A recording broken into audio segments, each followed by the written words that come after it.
আসসালামু আলাইকুম ওরহমতুল্লাহি ওবরাকাতুহু। প্রিয় বালিয়াডাঙ্গি ইসলামিক টিভি শ্রোতা ও বন্ধুরা, আশা করি আপনারা ভালো আছেন। আজকে যে গল্পটি আপনারা শুনতে যাচ্ছেন, গল্পটির নাম হচ্ছে প্রেম অন্ধপ্রেম ২ পর্ব ৪। আর আমি আছি আপনাদের সঙ্গে মোহাম্মদ লুবান। এডিট পরিচালনায় রয়েছেন মঞ্জুর আলম, আর গল্পটি লিখেছেন শাবনাজ হোসেন মুন।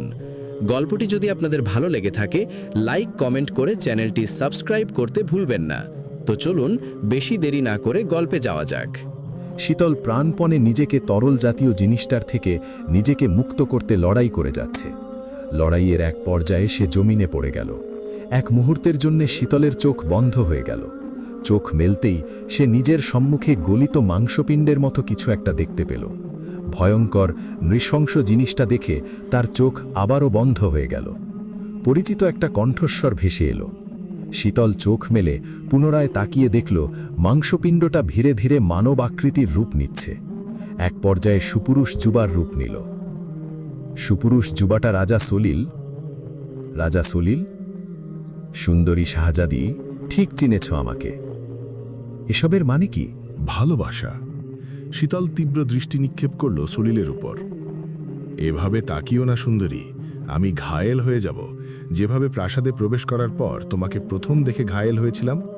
হাওয়ার ঝোঁকায় তোমার ঘোমটা সরে গিয়েছিল যখন তুমি পঙ্খিরাজ ঘোড়া থেকে জমিনে পা রেখেছিলে, মনে আছে ঘটনাটা? ঠিক তখনই তোমার সুন্দর মুখশ্রী দেখে আমি প্রেমে পড়েছিলাম। এরপর থেকে লুকিয়ে লুকিয়ে তোমাকে দেখতাম।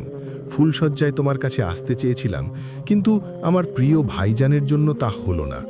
এরপরও আমি কয়েকবার তোমার কাছে আসার চেষ্টা করেছিলাম, কিন্তু ব্যর্থ হলাম।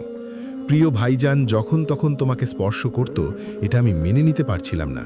খুব রাগ হতো, কিন্তু আমি ধৈর্য ধারণ করেছিলাম, সুযোগের অপেক্ষায় ছিলাম। অবশেষে সেই সুযোগ এলো। প্রিয় ভাইজান কালকুট্রিতে। এখন তোমার দিকে কারও দৃষ্টি নেই। ভাবলাম আজ রাতেই সুযোগটা কাজে লাগাই। শীতল জোরালো কণ্ঠে বলল, লজ্জা হচ্ছে না কথাগুলো বলতে? কেন কেন, ভালোবাসার প্রকাশে লজ্জা কি? আমি তো তোমাকে বিবাহ করব। ভালোবাসা? কিসের ভালোবাসা? আর আমি বিবাহিতা। আরে ধুর, ওটা কোনো বিবাহ হলো? আসল বিবাহ হবে আমার সাথে। আমি আপনার ভাইজানের স্ত্রী, আপনার ভাবিজান হই। ভাইয়ের স্ত্রীর দিকে নজর দেওয়া ভয়ঙ্কর অপরাধ। আপনার ভাইজান যখন জানতে পারবে আপনার মনোবাসনা কি হতে পারে, একবার ভেবে দেখেছেন? আপনার দিকে নজর দেওয়ার অপরাধে আপনাকে কঠোর শাস্তি প্রদান করবেন তিনি। সলিল হাসতে হাসতে বলল, আবারও বলছি, বিবাহটা আমি মানি না। তাই তুমি আমার ভাইজানের স্ত্রী নও, আমার ভাবিজানও নও। আর আমার শাস্তি ভাইজান দিতে পারবে না, কারণ আমি সাধারণ জিন নই, আমি একজন রাজা। তাছাড়া আমার প্রিয় ভাইজান বেঁচে থাকলে তবে তো শাস্তি প্রদান করবেন। মানে? উনি যেন উপরে যেতে পারেন সে ব্যবস্থা কালকুট্রিতে করা হয়েছে।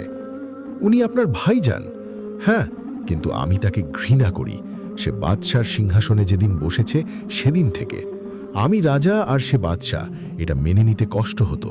তাকে পরম শত্রু মনে করতাম। আমার ঘৃণা আরও বেড়েছিল যখন দেখলাম আমি যাকে ভালোবাসি সে আমার পরম শত্রুর স্ত্রী। কালকুট্রিতে তার মৃত্যু অবধারিত। তার মৃত্যুর পর আমি সিংহাসন দখল করব এবং তার বেগমকেও নিজের করে নেব। সে স্বপ্ন আপনার কখনো পূরণ হবে না। আর কোনো কথা নয়, এখন একটু কাছে এসো। তোমাকে কাছে পাওয়া আমার অনেক দিনের শখ। খবরদার, আমার কাছে আসার চেষ্টা করবেন না, আমি আপনাকে জানে মেরে ফেলব। শীতল জমিন থেকে উঠতে পারছে না, তার পা তরল জাতীয় কিছু দিয়ে জড়ানো। শীতলের দোপাট্টা হাতে নিয়ে ঘোর লাগা স্বরে সলিল বলল, তোমার মাঝে কি এমন আছে যা আমাকে কাছে টেনে নেয়? তা আজ তার রহস্য আমি ভেদ করব। সলিল শীতলের উপর ঝাঁপিয়ে পড়ল। শীতল প্রাণপণে নিজেকে রক্ষা করতে আর চিৎকার করতে ব্যস্ত। রাজ বসে আছে কালকুট্রিতে। শীতল যেখানে বসেছিল ঠিক সেখানেই সেও বসে আছে। রাজের মনে প্রশ্ন জাগছে, একদিন তো তার মৃত্যু হবে, তখন তাকেও সকল পাপী জিনদের মতো সৃষ্টিকর্তার জাহান্নামে অবস্থান করতে হবে। আচ্ছা, সেই জাহান্নামের আগুন কেমন হবে? শীতল জিনদের জাহান্নাম সম্পর্কে কিছু তথ্য জানিয়েছিল। সে বলেছিল, জিনের আদিপিতা আগুনের তৈরি হলেও এরা মূলত আগুন নয়। যেমন মানব সৃষ্টির মূল উপাদান কাদামাটি হলেও মানুষ কিন্তু প্রকৃতপক্ষে কাদামাটি নয়, এবং শেষ পর্যন্ত এর মধ্যে সীমাবদ্ধ থাকেনি, কারণ মানুষ মূলত মাটি, পানি, বায়ু ও অগ্নির সংমিশ্রণ। ঠিক তেমনি জিনের পূর্বপুরুষ আগুনের তৈরি হলেও জিন মানেই আগুন নয়। আর তাই জিন আগুনের শিখা দিয়ে পয়দা হলেও তাদের দেহে জলীয় পদার্থের সমাবেশ লক্ষণীয়। এতে সপক্ষে যুক্তি হল রাসূল সাল্লাল্লাহু আলাইহি ওয়াসাল্লাম একদা উল্লেখ করেছিলেন, শয়তান বলে একটি জিন একদা নামাজের সময় তার সাথে মোকাবিলা করতে এলে তিনি ওই জিনকে গলা টিপে ধরলে সেই ক্ষণে জিনের থুতুতে শীতলতা অনুভব করেছিলেন। সূরা সাদ ৩৮-এর ৩৫ নম্বর আয়াত। এতে প্রতীয়মান হয় যে জিন যদি পুরোপুরি দাহ্য হতো তাহলে ঠান্ডা থুথু থাকার প্রশ্নই ওঠে না। সুতরাং শয়তান বা জিন যদি দাহ্য আগুন হয় তাহলে তার থুথু ঠান্ডা হতে পারে না। তাই জাহান্নামের আগুন দ্বারা জিনদের ঠিকই কষ্ট হবে। আল্লাহ তাআলা সূরা জিনের ১৫ নম্বর আয়াতে বলেছেন, ওয়া আম্মাল কাসিতুনা ফাকানু লি জাহান্নামা হাতাবা, অর্থ আর যারা সীমা লঙ্ঘিকারী তারা তো জাহান্নামের ইন্ধন। এ থেকে জানা গেল যে মানুষের মতো জিনেরাও জাহান্নাম এবং জান্নাত দুটোতেই প্রবেশকারী হবে। এদের মধ্যে যে কাফের সে জাহান্নামে যাবে এবং মুসলিম জান্নাতে যাবে। মাটির সৃষ্টি মানুষ যেমন মাটির আঘাতে কষ্ট পায়, তেমনি আগুনের সৃষ্টি জিনও জাহান্নামের আগুনে কষ্ট পাবে। আল্লাহ তাআলা বলেন, মানুষকে তথা আদমকে তিনি সৃষ্টি করেছেন পোড়া মাটির মতো শুকনো মাটি হতে, আর জিনকে সৃষ্টি করেছেন অগ্নিশিখা হতে। সূরা রহমান ১৪-১৫। অন্য আয়াতে এসেছে তিনি সৃষ্টি করেছেন মানুষকে আলাক হতে। সূরা আলাক ২। মানুষ মাটি থেকে সৃষ্টি হওয়ার পর তাদের শরীরে যেমন আর মাটির অস্তিত্ব বিদ্যমান নেই, ঠিক তেমন জিনদেরও তাই। তাই জিন আগুনের তৈরি হয়েও জাহান্নামের শাস্তি তাদের জন্য অনিবার্য। তারাও আগুনের শাস্তিতে দগ্ধ হবে। রাজ কালকুট্রিতে থেকে অনুভব করতে চাইছে শীতলের কষ্টগুলো। মানব সম্প্রদায় যেমন আগুনের কাছাকাছি থাকতে পারে না, তেমনি জিন সম্প্রদায়ও থাকতে পারে না। তাদের জন্ম আগুন থেকে হলেও তারা আগুনের উত্তাপ সহ্য করতে পারে না। আগুন দেখলেই ভয় করে। রাজের পুরো শরীর ইতিমধ্যে আগ্নেয়গিরির গলিত লাভার উত্তাপে জ্বলে উঠেছে। সে নিজেকে কষ্ট থেকে মুক্তি দিতে পারে, কিন্তু তা সে করবে না। সে পিতার শাস্তি ও শীতলের কষ্টগুলো ভোগ করবে। রাজের অবচেতন মন বারবার অস্থির হচ্ছে। প্রাসাদের শীতলের গোপন শত্রুরা লুকিয়ে আছে। রাজের অনুপস্থিতিতে তারা বের হয়ে আসবে এবং শীতলের ক্ষতি করার চেষ্টা করবে। তবে একটাই আশা আছে রাজের, শীতলের দায়িত্ব তার বাবার উপর রয়েছে। বাবা তার দায়িত্ব নিশ্চয়ই পালন করবে। রাজ তবুও স্বস্তি পাচ্ছে না। রাজ মনে মনে আর্জি করতে লাগল সমগ্র সৃষ্টির সৃষ্টিকর্তাকে। সৃষ্টিকর্তার কাছে তার একটাই আর্জি, শীতলের যেন কোনো ক্ষতি না হয়। এদিকে শীতল সলিলের কাছ থেকে কোনো রকম নিজেকে রক্ষা করে ছুটি পালাচ্ছে। সলিল জমের মতো তার পেছনে পড়ে আছে, তাকে ধাওয়া করছে। শীতল কানন থেকে বের হওয়ার রাস্তা হারিয়ে ফেলেছে। সে কাননের গভীর থেকে গভীরে ছুটে চলেছে, যার ফলে চিৎকার চেঁচামেচি প্রাসাদ পর্যন্ত পৌঁছাচ্ছে না। এক পর্যায়ে সলিলের হাতে ফের ধরা পড়ে শীতল। সলিল হাসতে হাসতে বলছে, সুন্দরী শাহজাদি, আমি তোমাকে বাদশাহ রাজের চেয়েও বেশি ভালোবাসব। আমার থেকে আর দূরে যেও না, কাছে এসে আমার আকুলতা দূর করো। শয়তান, আমি বেঁচে থাকতে তা সম্ভব না। মনে রাখিস, বাদশাহ যদি বেঁচে থাকে তো তোর মৃত্যু বাদশার কাছেই হবে। সলিল হাসতে হাসতে শীতলের গাল স্পর্শ করল। শীতল চোখ বন্ধ করে ফেলল। তার গায়ে ইতোমধ্যে অসংখ্য আঁচড়ের দাগ। তার এক ফোঁটা নড়ার শক্তি নেই। সে ভেবেছিল যুদ্ধের ময়দানে তার মৃত্যু হবে, কিন্তু হায়, এরকম অপমানজনক মৃত্যু তার ভাগ্যে আছে সেটা কে জানত।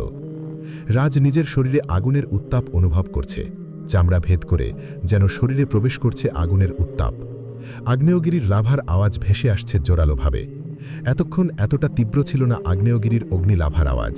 কিছুক্ষণ ধরে আওয়াজটা তীব্র থেকে তীব্র হচ্ছে। অন্ধকারে কিছু দেখা যাচ্ছে না। এই শক্তিশালী জিনদের মায়ায় তৈরি হওয়া নিকষ কালো অন্ধকার কারাগার, যে জন্য বাদশাহ হয়েও সে কোনো আলো দেখতে পাচ্ছে না। শুধু মাঝে মধ্যে লাল অগ্নিলাভার আলো চোখে ভেসে উঠছে। কালকুটরির পাশে থাকা ভয়াবহ আগ্নেয়গিরির অগ্নিলাভা ধসে কুটরির দিকে ধেয়ে আসছে। ইতোমধ্যে কুটরির দুপাশ গ্রাস করে ফেলেছে আগ্নেয়গিরি। আগ্নেয়গিরি পাশে কুটরি এমনভাবে তৈরি হয়েছে যে কখনো আপনা আপনি আগ্নেয়গিরি ধসে কুটরিতে ঢুকতে পারবে না। কুটরিতে ঢুকতে হলে বাহিরের সাহায্য লাগবে, আর সেই সাহায্যটা করেছে রাজা সলিল। সে তার সমস্ত শক্তি দিয়ে আগ্নেয়গিরিকে ধসিয়ে দিয়েছে কালকুটরির দিকে তাক করে, যার ফলে ক্রমশ এগিয়ে আসছে অগ্নিলাভা কুটরির দিকে। কারাগারে থাকা কোনো বন্দী এই ভয়ঙ্কর বিপদের কথা জানে না, এমনকি বাদশাহ রাজও না। মূলত তাকে জীবন্ত পুড়িয়ে সলিল সমাধি করার জন্যই আগ্নেয়গিরিকে ধসানো হয়েছে। কারো বোঝার ক্ষমতা নেই এটি একটি সুপরিকল্পিত পরিকল্পনা। সমস্ত জিন সম্প্রদায় ভাববে আগ্নেয়গিরির অগ্নিলাভার মধ্যে বিলীন হয়ে গেছে বাদশাহ জিন রাজ। সলিলের দিকে কেউ চিৎকার করে বলল, শাহজাদিকে ছেড়ে দাও। সলিলের সম্মুখে রামাম দাঁড়িয়ে আছে। সলিল বলল, শাহজাদা, তুমি এখান থেকে চলে যাও, এখানে তোমার কাজ নেই। সলিলকে এই পর্যায়ে প্রচণ্ড আঘাত করল রামাম। ঘাড় বাঁকিয়ে বলল, ঠিক আছে, শুরুটা তুমি করেছ, শেষটা আমি করব প্রিয় ভাই। এই বলে ঝাঁপিয়ে পড়ল সে রামামের উপর। মুহূর্তের মধ্যেই দুজন দুজনকে আঘাত করতে ব্যস্ত হয়ে পড়ল। কেউ কারো থেকে কম নয়, দুজনেই সমান। শীতলের চোখের সামনে যেন দুটি আগুনের গোলা ছুটোছুটি করছে। এক পর্যায়ে লায়লা উপস্থিত হল। মূলত সে রামামের উপস্থিত হওয়ার কিছুক্ষণ পূর্বেই উপস্থিত থেকে সলিলের কুকর্ম দেখছিল। শীতল রাজের জীবন থেকে সরে গেলে তারই লাভ, তবে কারাগারে রাজকে হত্যা চেষ্টা করার পরিকল্পনা সম্পর্কে সে অবগত নয়। লায়লা এতক্ষণ চুপচাপ দাঁড়িয়ে থেকে মজা পেলেও নিজের আপন ভাই রামামের ক্ষতি সে সহ্য করতে পারল না। লায়লা চিৎকার করে বলল, তোমরা দুজন থামো, যথেষ্ট হয়েছে নিজেদের মধ্যে লড়াই। লায়লার কথা কেউ তাওয়াক্কাল করল না। লায়লা আবারও চিৎকার করে বলল, আমি কি বলেছি সেটা শুনতে পাচ্ছ? এক্ষুনি তোমরা দুজন দুজনকে ছেড়ে দাও। শান্ত হও আমার ভাইগণ, নইলে আমার একটি ইশারায় বাদশাহ ধীরাজ উপস্থিত হবেন কানুনে। একটি নারীর জন্য দুই ভাই লড়াই করা বন্ধ করো। বাদশাহ ধীরাজ এটা অবগত হলে তা কি শোভন হবে তোমাদের সম্মানের জন্য? বাদশাহ ধীরাজের নাম শুনে দুজন শান্ত হল।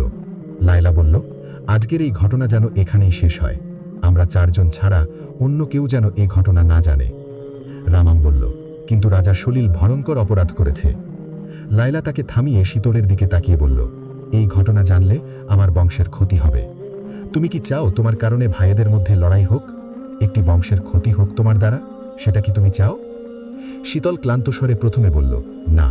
এরপর বলল, আমি এই মুহূর্তে নিজের কক্ষে ফিরতে চাই। রামাম জমিনে পড়ে থাকা শীতলের দোপাট্টা নিয়ে তার দিকে এগিয়ে গেল। লায়লা সলিলকে সাথে নিয়ে কানুন থেকে প্রস্থান করল। রামাম শীতলের গায়ে দোপাট্টা জড়িয়ে দিল আর তাকে জমিন থেকে উঠে দাঁড়াতে সাহায্য করল। আর কোনো ভয় নেই শাহজাদি, চলুন আপনাকে কক্ষে দিয়ে আসি। কক্ষে প্রবেশ করার পূর্বে আমার মনে হয় হাম্মামখানায় গিয়ে নিজেকে ধৌত করা প্রয়োজন। আমি হেকিমা পাঠিয়ে দিচ্ছি কক্ষে, আপনি এক্ষুনি হাম্মামখানায় যান, এদিকটা আমি সামলাচ্ছি। শীতল দীর্ঘ নিঃশ্বাস ফেলে বলল, সবকিছুর জন্য আপনাকে শুক্রিয়া। শুক্রিয়া যতই বলি ততই কম বলা হবে। আজ আপনি আমার সম্মান বাঁচিয়েছেন। ভেবেছিলাম আপনার বংশের সকল জিন অত্যন্ত নিম্ন শ্রেণীর। এখন কি ধারণা পাল্টেছে? শীতল হেসে বলল, হ্যাঁ। শীতলকে দাঁড়িয়ে থাকতে দেখে রামাম বলল, মনে হচ্ছে শাহজাদি কোনো বিষয়ে চিন্তিত। কালকুঠুরিতে বাদশার বিপদ, রাজা সলিল ওনাকে হত্যার ষড়যন্ত্র করেছেন। আপনি কি বিশ্বাস করেন কোনো ষড়যন্ত্র বাদশার ওপর কাজ করবে? না, নিশ্চিন্ত থাকুন, বাদশাকে কেউ হত্যা করতে পারবে না। সকল ষড়যন্ত্রের জাল ছিঁড়ে বেরিয়ে আসবেন তিনি। শীতল মাথা নাড়াল। হাম্মামখানায় শীতল নিজেকে ধৌত করে নিল। শরীরের বেশ কয়েক জায়গায় আঁচড়ের দাগ। হাম্মামখানার জলাশয়ে শীতল নিজের প্রতিবিম্ব দেখতে পেল। নিজের প্রতিবিম্বকে নিজেই চিনতে পারছে না। জলাশয়ে প্রতিবিম্ব হওয়া শীতল আর জলাশয়ে দাঁড়িয়ে থাকা শীতল এক নয়, দুজন আলাদা।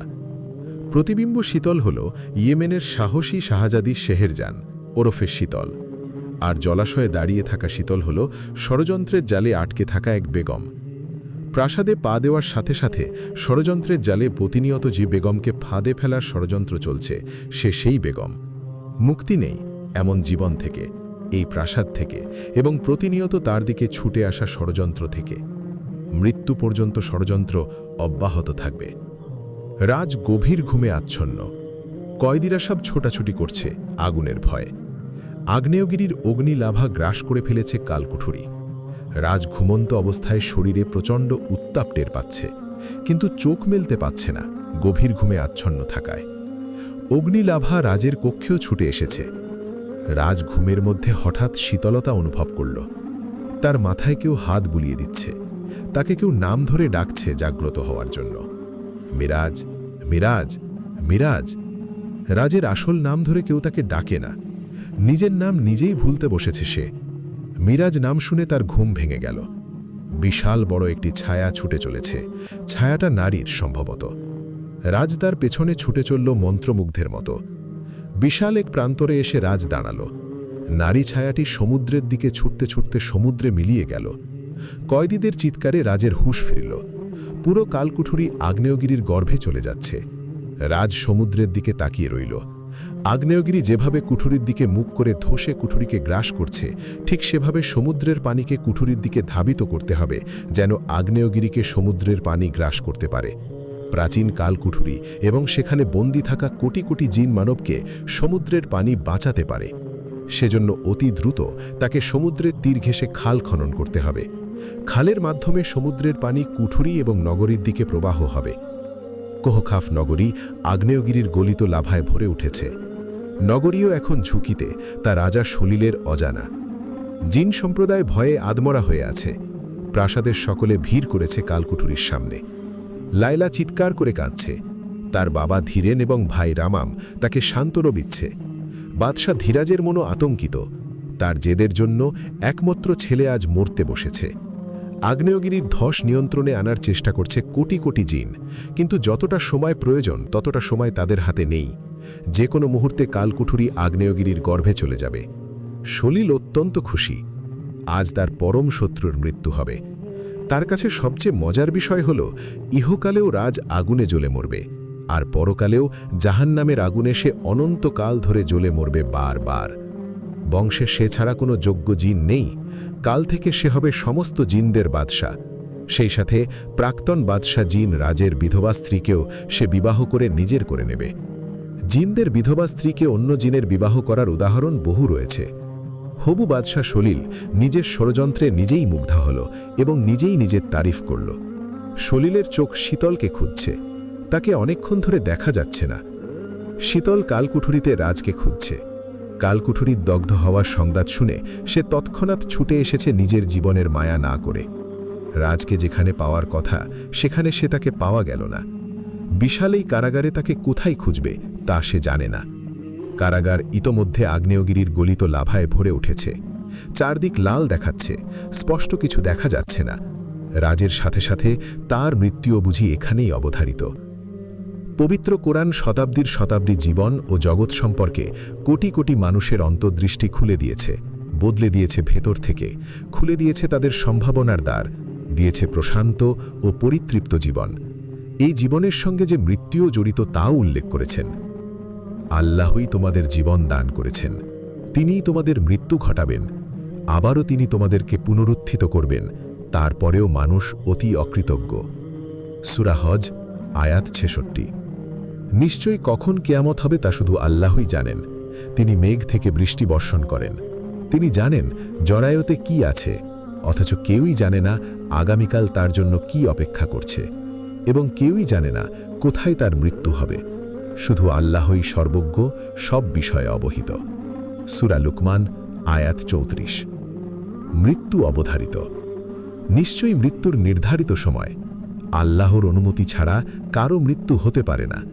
কেউ পার্থিব পুরস্কারের জন্য কাজ করলে তাকে তার পুরস্কার ইহকালে দান করব, আর যদি কেউ পরকালের জন্য কাজ করে তবে তার পুরস্কার সে পরকালে পাবে। শকরগুজার বান্দাদের কাজের ফল আমি নিশ্চয়ই দেব। সূরা আলে ইমরান আয়াত ১৪৫।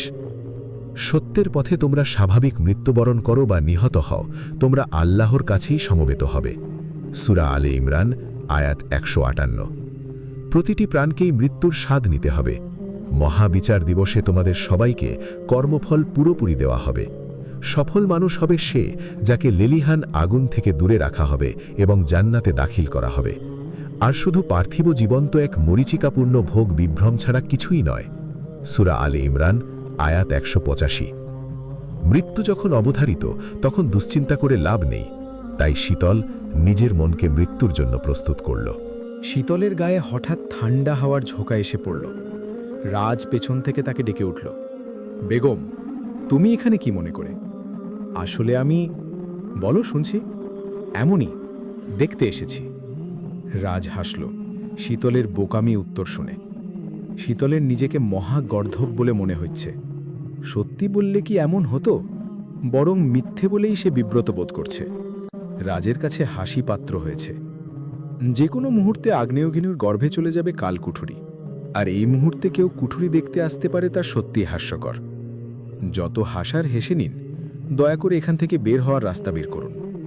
বেগম, কালকুঠুরিতে প্রবেশ করার রাস্তা একটি, কিন্তু বের হওয়ার রাস্তা হাজার খানেক। ভুল রাস্তাগুলো তোমাকে এমন জায়গায় পৌঁছে দেবে সেখান থেকে তুমি বের হতে পারবে না। সঠিক রাস্তা কোনটা সেটা কেউ জানে না, স্বয়ং বাদশাও না, একমাত্র কুঠুরির প্রহরীরা জানে। আমার যুক্তি বলছে সর্বপ্রথম কুঠুরির প্রহরীদের মৃত্যু হয়েছে অগ্নিদগ্ধ হয়ে, কেননা আগ্নেয়গিরির লাভা প্রহরীদের আস্তানা দিয়েই প্রথম প্রবেশ করেছে কুঠুরিতে। শীতল মাথায় হাত দিয়ে বলল, এখন আমরা কি করব? রাজ ও শীতলের অনুকরণ করে মাথায় হাত দিয়ে বলল, আমাদের কিছু করতে হবে না, যা করার আগ্নেয়গিরি করবে। রসিকতা করছেন? রাজ হাসল। হাসতে হাসতে সে শীতলের খুব কাছে এসে বলল, চোখ বন্ধ করো। কেন? বাদশাহর হুকুম। আগ্নেয়গিরি পুরোটা কালকুঠুরি পুরোপুরি গ্রাস করার মুহূর্তে সমুদ্রের স্রোতের দ্বারা প্রবেশ করল সেখানে। বিশাল ঢেউ আছড়ে পড়ছে আগ্নেয়গিরিতে। জিন সম্প্রদায়ের কাছে মনে হল এ কোন অলৌকিক কাণ্ড। বাদশাহ ধীরাজ এবং সলিল সহ সকলেই রুদ্ধশ্বাস উত্তেজনা নিয়ে দৃশ্যটা লক্ষ্য করছে। রাজ তার বিশাল ডানা ঝাপটিয়ে উড়ে উড়ে সমুদ্রের ঢেউ ঘেঁষে ছুটে চলেছে। তার কোলে শীতল, সে বিস্ময়কর চোখে জ্বালামুখী জীবন্ত আগ্নেয়গিরিকে সমুদ্রের গর্ভে নিঃশেষ হতে দেখছে। তার মনে আজ রাজ্যের বিস্ময়। কোটি কোটি জিন এবং মানবদের জীবন রক্ষা করে দুঃসাধ্য সাধন করেছে রাজ। এজন্যই বোধহয় সে সমস্ত জিন সম্প্রদায়ের রাজাদের বাদশা। সমুদ্রের ঢেউ ঘেঁষে উড়ে যাওয়ার সময় মাঝে মধ্যে ঢেউয়ের সাথে রাজের ডানা সংঘর্ষিত হচ্ছে বিধায় ঢেউয়ের পানিতে তারা দুজন ভিজে জবুথবু হয়ে যাচ্ছে। শীতল বলল, সমুদ্রের প্রবাহকে কুঠুরির দিকে কিভাবে প্রবাহমান করলেন? এ তো তাড়াতাড়ি কোনো প্রকারে খাল খনন করলেন। জিজ্ঞেস করছো নাকি জানতে চাচ্ছ? যেটা বাদশাহর ভালো লাগবে সেটাই ধরে নিতে পারে। প্রিয় বেগম, আমি সকল জিন রাজ্যের বাদশা। খাল খনন করে সমুদ্রের প্রবাহকে কুঠুরির দিকে নিয়ে আসা বাদশাহর জন্য সামান্য বিষয়। তবুও আমার বিশ্বাস হচ্ছে না, এটা অসম্ভব। কালো রাত শেষ হয়েছে, ভোর হতে শুরু করেছে। পূর্ব দিক থেকে সূর্য উদিত হচ্ছে। সূর্যের নরম আলো তাদের মুখে এসে পড়েছে। রাজের মুখে আলোর ছটা পড়ায় তাকে দেখাচ্ছে প্রাচীন কাল থেকে উঠে আসা কোনো সুপুরুষ শাহজাদা। রাজের ঠোঁটে হালকা হাসির আভা। শীতল লক্ষ্য করেছে সারাক্ষণই রাজের ঠোঁটে হাসি লেগে থাকে। তাকে দেখে মনে হবে সে হাসি খুশি এক সাধারণ বাদশা, অথচ রাজ অত্যন্ত নিষ্ঠুর প্রকৃতির একজন বাদশা। এই মুহূর্তে শীতল মুখে আলোর ছটা পড়া রাজের দিকে অপলক দৃষ্টিতে তাকিয়ে আছে। মনে হচ্ছে তার জন্ম যেন পৃথিবীতে নয়, কোনো আলোর জগতে। শীতল আচমকা নিজের আচরণের বিপরীতে একটি কাজ করে বসল। সে রাজের নিষ্ঠুরতম ঠোঁটে নিজের কোমল ঠোঁটের ছোঁয়া দিল। রাজও প্রত্যুত্তরে গভীরভাবে শীতলের ঠোঁটকে নিজের ঠোঁটে আবদ্ধ করে ফেলল পরম আবেশে। রাজ্যের সকল সদস্য আসমানে থাকা তাদের বাদশাহকে দেখতে পাচ্ছে। সকলের হৃদয়ে বাদশাহর জন্য পূর্বের চেয়েও বেশি ভালোবাসা ও শ্রদ্ধা বেড়ে কয়েক গুণ হয়েছে। বাদশাহ ধীরাজের গর্ভে বুক ভরে উঠেছে। রাজা সলিল ব্যর্থতার জন্য দুঃখে পতিত হয়েছে। রাজ ফিরে আসছে পূর্বের চেয়েও বেশি জনপ্রিয়তা নিয়ে। এটা সলিলের ভেতর জ্বালিয়ে দিচ্ছে। তাছাড়া রাজের বাহুদয়ে শীতলকে দেখে সলিলের হৃদয় ছারখার হয়ে যাচ্ছে। সমুদ্রের ঢেউ শান্ত হয়েছে। কারাগার এখন বুক সমান পানিতে আবদ্ধ। ধীরে ধীরে সমুদ্রের পানি কমতে শুরু করেছে কারাগার থেকে। এছাড়া নগরীও এখন ধোঁয়ামুক্ত। নগরীর জিন পরীরা এখন ভয়মুক্ত। রাজ জমিনে উত্তরণের পরপরই কালকুঠুরিকে পুনর্গঠন করার আদেশ দিয়েছে। সেই সাথে পুরো নগরীর প্রজাদের ভরসা দিয়েছে। সে প্রজাদের উদ্দেশ্যে বলেছে, জিন বংশের উপর একটুও আঁচ লাগতে দেবে না সে। বাদশাহ সর্বদা তার জিন প্রজাদের পাশে রয়েছে। মুহূর্তেই সকল প্রজাদের কাছে বাদশাহ নিবেদিত প্রাণে পরিণত হয়েছে। সকলেই বাদশাহ আর তার সাম্রাজ্যের দীর্ঘায়ু কামনা করল। সেই সাথে তারা মানবকন্যা শাহজাদিকে নিজেদের বেগম রানী হিসেবে মেনে নিল। কেননা কঠিন বিপদের সময়ে নিজের জীবনের মায়া ত্যাগ করে সে বাদশাহর জীবন বাঁচাতে কারাগারে প্রবেশ করেছে। নিশ্চিত মৃত্যু জেনেও মানব শাহজাদি তাদের বাদশাহর জীবন বাঁচাতে কারাগারে প্রবেশ করেছে, তাতে প্রজারা শাহজাদির উপর খুশি হয়েছে। তবে লায়লা আর কিছু দুষ্টি জিন শাহজাদির উপর বিশ্বাস স্থাপন করতে পারেনি। শীতল সুযোগে সৎ ব্যবহার করেছে, যেন সে বাদশাহ আর প্রজাদের চোখে ভালো সাজতে পারে। আসলে তার মনে ছিল জিন বংশের ঐশ্বর্যের লোভ, সাম্রাজ্যের ক্ষমতার লোভ। শীতল হাম্মামখানার জলাশয়ে আছে। সে নিজের কাছে নিজেই লজ্জিত। আসমানে করা কাজটা সে কিভাবে করতে পারল সেটা কিছুতেই সে ভেবে কুল পাচ্ছে না। ওই কাজের পর সে একবারও চোখ তুলে রাজের দিকে তাকাতে পারেনি। নিশ্চয়ই তাকে বেহায়া শাহজাদি ভাবছে রাজ। তার মনে হচ্ছে যে শীতলকে সে চেনে সে শীতল নয়, শীতল নামের কলঙ্ক সে। রাজ তার বাবার কক্ষে অবস্থান করছে। ধীরাজ তার পুত্রকে নিজের বুকে জড়িয়ে ধরে আছেন পরম মমতায়। নিজের পুত্রকে সে বুক থেকে আলাদা করতে পারছে না। নিজের পুত্রের কাছে কিছুটা লজ্জিত সে। তখন সে এতটাই রেগে গিয়েছিল যে তার প্রিয় পুত্রকে কারাগারে নিক্ষেপ করেছিল। তার বোঝা উচিত ছিল রাজ নিজের নিয়ন্ত্রণে নেই। রাজকে এখন নিয়ন্ত্রণ করছে এক পবিত্র নারীর ভালোবাসা। ঠিক একইভাবে কয়েকশো বছর পূর্বে সেও এমন এক পবিত্র নারীর প্রেমে পড়েছিল। নিজের ওপর নিয়ন্ত্রণ ছিল না। নিজের সাম্রাজ্যের আইন রীতিনীতি সে একে একে ভঙ্গ করেছিল সেই সময়। রাজ তার বাবাকে সান্ত্বনা দিয়ে বলল, আব্বাজান, আপনি যা করেছেন তা জিন বংশের নিয়মের মধ্যে করেছেন, এবং আমি যা করেছি তা সম্পর্কের নিয়মের মধ্য থেকে করেছি। তুমি তোমার সাম্রাজ্যের প্রতি দায়িত্ববোধ এড়িয়ে যেতে পারো না প্রিয় পুত্র। প্রিয় আব্বাজান, আমি আমার স্ত্রীর প্রতিও দায়িত্ববোধ এড়িয়ে যেতে পারি না, এটা সম্ভব না। বাদশাহ ধীরাজ দীর্ঘ নিঃশ্বাস ফেলল। তার জীবনের মতো যেন পুত্রের জীবন না হয় সেজন্য তাকে একটি পদক্ষেপ নিতে হবে, খুব শিগগিরই। জিনরাজ বাবার কক্ষ থেকে বের হয়ে নিজের কক্ষে এলো। আসমানে ঘটা মুহূর্তটা তার চোখের সামনে ভেসে উঠেছে। যতবারই ভেসে উঠছে ততবারই তার মন শান্তিতে ভরে ওঠে। আগে কখনো এমন শান্তি অনুভব হতো না তার মনে। কত রাজ্য সে জয় করেছে, দুনিয়ার ঐশ্বর্য লাভ করেছে। অজস্র রাজ্যের রাজা প্রজারা তার পদতলে আশ্রয় নিয়েছে। দুনিয়ার শ্রেষ্ঠ সুন্দরীদের সাথে সে কত মুহূর্ত কাটিয়েছে, কিন্তু শীতলের সাথে কাটানো মুহূর্তগুলো তাকে যে শান্তি দিয়েছে তা আর কোনো কিছু তাকে দিতে পারেনি। শীতল নিজ কক্ষের পালঙ্কে বিশ্রাম করছে। দেখে মনে হচ্ছে সে গভীর ঘুমে আচ্ছন্ন। সে কোমরে স্পর্শ অনুভব করল। ঘাড়ের ওপর কারো নিঃশ্বাস পড়ছে। শীতল ঘুমন্ত অবস্থায় বলল, আমাদের মাঝে শর্ত ছিল, আপনি আর আমি এক কক্ষে থাকব না। রাজ হেসে বলল, হ্যাঁ, তবে সেটা আমার কক্ষে একসাথে না থাকার শর্ত ছিল। শীতল চোখ মেলল। এভাবে তাকিয়ে থেকে লাভ নেই, তোমার কক্ষে ঢুকতে পারবো না এই শর্ত তো দাওনি। সব কিছুতেই কি সুযোগ নিয়ে থাকেন আপনি? হ্যাঁ, ঠিক তোমার মতো। কি বলতে চাচ্ছেন? আসমানে যেভাবে তুমি আমার সুযোগ নিলে, সুযোগ নিয়ে সদ্ব্যবহারটা করে নিলে। শীতল অত্যন্ত বিব্রত বোধ করল। চোখ মেলে তাকাতে পারছে না, লজ্জা বোধ হচ্ছে। সে কেন এমন কাজ করল তা নিজেও ভেবে পাচ্ছে না। সবসময় যদি আমার সাথে এমন সুযোগে সদ্ব্যবহার করা হয় তো আমি কিছু মনে করব না, বরং সেই সময়ের জন্য অপেক্ষা করে থাকব।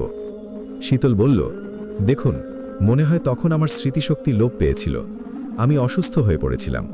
একজন অসুস্থ মানুষের কার্যকলাপের মাথা মুন্ডু থাকে না, তার কার্যকলাপ ধরা যায় না। রাজ হাততালি দিয়ে বলল, তোমার ব্যাখ্যা শুনে আমি মুগ্ধ। শীতল হেসে বলল, শুক্রিয়া। শীতল সিদ্ধান্ত নিতে পারছে না। সলিলের ষড়যন্ত্রের কথা রাজকে জানাবে কিনা তার সিদ্ধান্ত নিতে হবে তাকে। সলিল তাকে চরম অপমান করতে চেয়েছে, বাদশাকে হত্যা করে তার সিংহাসন দখল করতে চেয়েছে। সলিল জিন রাজবংশের সদস্য বলে তাকে ছেড়ে দেওয়া ঠিক হবে না। অন্তত শীতলকে কিছু একটা করতে হবে যেন সলিল কখনো কোনো ষড়যন্ত্র না করতে পারে। আজ কোহকানগরীতে উৎসব। প্রাক্তন বাদশাহ ধীরাজের রাজ্যে আগমনের জন্য তাকে বিশেষভাবে শুভেচ্ছা জানানো হবে। প্রাসাদের প্রাঙ্গণের মাঠে নারী পরীরা এক জায়গায় জড়ো হয়েছে, প্রাসাদের পুরুষ জিনরা অন্য পাশে জড়ো হয়েছে।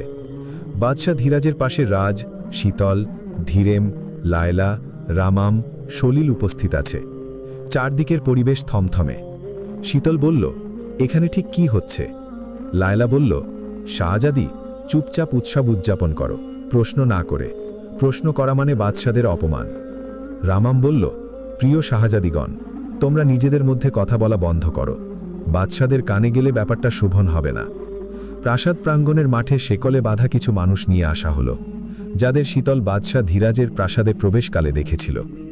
মানুষগুলো দেখে প্রজারা উল্লাস ভঙ্গিতে হাত নাড়াতে থাকল। লায়লা আনন্দের স্বরে বলে উঠল, উফ, এই বিশেষ উৎসবটা আমার অত্যন্ত প্রিয়। শীতল বুঝতে পারছে ভয়ঙ্কর কিছু ঘটবে কিছুক্ষণের মধ্যে। ভয়ঙ্কর কিছু ঘটবার আগে প্রকৃতি যেন কিছুটা স্তব্ধ হয়ে যায়। প্রাসাদ প্রাঙ্গণে কিছু খাঁচা নিয়ে আসা হয়েছে। খাঁচা থেকে আওয়াজ ভেসে আসছে, মনে হচ্ছে নৃশংস পশুদের গর্জন। শীতলের হৃদয় কেঁপে উঠল। নকিব হুঁশিয়ারি দিয়ে বলল, এক্ষুনি শুরু হবে জিন বংশের ঐতিহ্যবাহী প্রাচীন উৎসব। হুঁশিয়ারি শুনে প্রজা এবং অতিথিদের উল্লাসিত হতে দেখা গেল। শীতল রাজের দৃষ্টি আকর্ষণ করল। রাজও শীতলের দৃষ্টি আকর্ষণ করল। রাজ বলল, বেগম, তুমি কক্ষে ফিরে যাও। এখন যে উৎসবটা হবে তা তোমার ভালো লাগবে না। উৎসবটা আসলে একটা খেলা। উৎসবের খেলার বিষয়বস্তু ঠিক কী সেটা আমাকে বলা যাবে? এটা একটা প্রাচীন উৎসব। বিশেষ বিশেষ ক্ষণে এই উৎসবের আয়োজন করা হয়। মানবকুল থেকে যে সমস্ত মানব সংগ্রহ করে বন্দী করা হয় তাদের ঘিরে উৎসবটা তৈরি করা হয়। একদল নরখাদক হায়নার দলের সাথে তাদের মাঠে ছেড়ে দেওয়া হয়। মানবের দল কিভাবে হায়নাদের কাছ থেকে নিজেদের রক্ষা করে বেঁচে থাকে সেটাই উৎসবটার মূল আকর্ষণ। উৎসবে সবাই কি নিজেদের বাঁচাতে পারে? না। ঠিক কতজন বেঁচে থাকে? রাজ দীর্ঘ নিঃশ্বাস ফেলে বলল, একজনও না। শীতল জোরালো কণ্ঠে বলল, খেলাটা আপনাদের সকল জিনদের অতি পছন্দের? রাজ কিছু বলল না। লায়লা বলে উঠল, বাদশাহার কাছে খেলাটা অতি প্রিয়। সেই ছোটবেলা থেকে তিনি খেলাটায় অত্যন্ত আনন্দ অনুভব করে। আমরা দুজন ছোটবেলা বহুবার একসাথে খেলাটা উপভোগ করেছি। হায়নাগুলো যখন মানবদের ছিঁড়ে খুঁড়ে খেয়ে ফেলত, সেই দৃশ্যটা আমাদের বাদশাহ রাজের আনন্দের প্রধান আকর্ষণ ছিল। শীতল লক্ষ্য করল রাজ শূন্য দৃষ্টিতে তাকিয়ে আছে আসমানের দিকে। বাদশাহ ধীরাজ ইশারা করতেই শেকল খুলে দেওয়া হলো বন্দি মানবদের। খাঁচা থেকে হায়নার দলগুলোকেও মুক্ত করা হলো। হায়নাগুলো এত মানব দেখে গর্জে উঠেছে। নিরীহ নিরস্ত্র মানবগুলো জড়সড় হয়ে ভয়ে কাঁপছে। দৃশ্যটা দেখে উপস্থিত সকলে উল্লাস করতে লাগল। শীতল চোখের সামনে ভয়ঙ্কর ঘটনাটা এখনও বিশ্বাস করতে পারছে না। সে এরকম উৎসবের খেলার কথা ভাষা ভাষা শুনে এসেছে, কিন্তু কখনো তার সত্যতা খুঁজে পায়নি। হায়নাগুলো গর্জন করতে করতে মানবদেহের ঘ্রাণ শুকতে শুকতে মানবদের উপর ঝাঁপিয়ে পড়ল। চারদিকে আনন্দের বন্যা বয়ে গেল। মানবরা নিজেদের বাঁচাতে ছুটে চলেছে মাঠের এ মাথা থেকে ও মাথা। কোথায় স্থির হয়ে থাকতে পারছে তারা? যেখানেই যায় সেখানেই হায়নারা আক্রমণ করে চলেছে। ইতোমধ্যে রক্তাক্ত হয়ে পড়েছে কিছু মানব। তাদের ভয়ার্ত চিৎকার চেঁচামেচি দর্শক জিনদের আনন্দের উত্তেজনাকে আরও বাড়িয়ে দিচ্ছে। হঠাৎই খেলার মাঠে নেকাবদারি এক নারীকে দেখা গেল। সে রক্তাক্ত মানবদের পাশে অবস্থান করেছে। কিছু মুহূর্তের জন্য দর্শক চুপ হয়ে গেল। হায়নারাও স্থির হয়ে রইল। রাজবংশের সদস্যরা চমকে উঠল। জিনরাজ শীতলকে মাঠে প্রবেশ করতে দেখে শিউরে উঠল। শীতল কখন যে তার পাশ থেকে সরে গেছে তা টের পায়নি সে। লায়লা বলল, খেলা জমে উঠেছে। শাহজাদির প্রচুর প্রশংসা শুনেছিলাম, বাস্তবে তা দেখার সৌভাগ্য লাভ করলাম।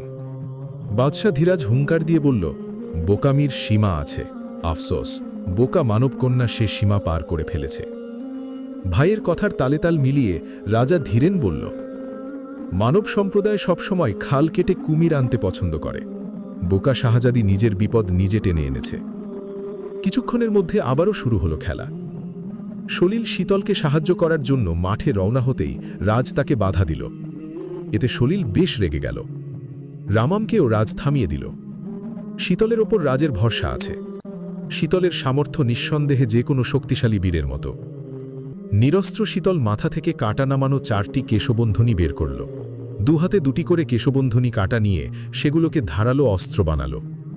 রাজ মুগ্ধ হল শীতলের অস্ত্র বানানোর কৌশল দেখে। একটি হায়না শূন্যে লাফিয়ে শীতলের উপর ঝাঁপিয়ে পড়ার মুহূর্তে সেও শূন্যে লাফিয়ে ঝাঁপিয়ে পড়ল তার উপর। ধারালো কেশবন্ধনীর কাটা দিয়ে হায়নাটির বুক চিড়ে ফেলে তবেই জমিনে পদার্পণ করল সে। রাজ দৃষ্টি শীতলের উপর থেকে এক পলকের জন্যেও সরছে না। তার লড়াই করার কৌশল দেখে আবারও মুগ্ধ হল এবং নতুনভাবে তার প্রেমে পড়ল। শীতলের লড়াইয়ের কৌশল আর সাহস দেখে উপস্থিত সকলে স্তব্ধ হয়ে গেল। তারা আনন্দ অনুভব করছে নাকি বিরক্ত হচ্ছে হায়নারা মানবদের ছিঁড়ে খুঁড়ে খেয়ে ফেলতে পারছে না বলে তা নিজেরাই বুঝতে পারছে না। তবে জীবনে প্রথম এমন একটি দৃশ্য দেখে প্রচণ্ড উত্তেজনায় ফেটে যাচ্ছে তাদের হৃদয়। লায়লার মনে শীতলের বীরত্বের হিংসা দাউ দাউ করে জ্বলে উঠল। রামাম খুশিতে শীতলকে বারবার সাব্বাস জানাচ্ছে। সলিল মনে মনে বলল, এ কারণেই তোমাকে এতটা পছন্দ করি শাহজাদি। শীতল এক এক করে বেশ কটা হায়নাকে কেশবন্ধনীর কাঁটা দিয়ে হত্যা করল। সব কয়টা হত্যার ধরন একরকম, বুক চিড়ে হত্যা। এবার বাদশাহ ধীরাজ আর রাজা ধীরেন মনে মনে শীতলের প্রশংসা না করে পারল না। শীতলকে হঠাৎ 3টে হায়না ঘিরে ধরল।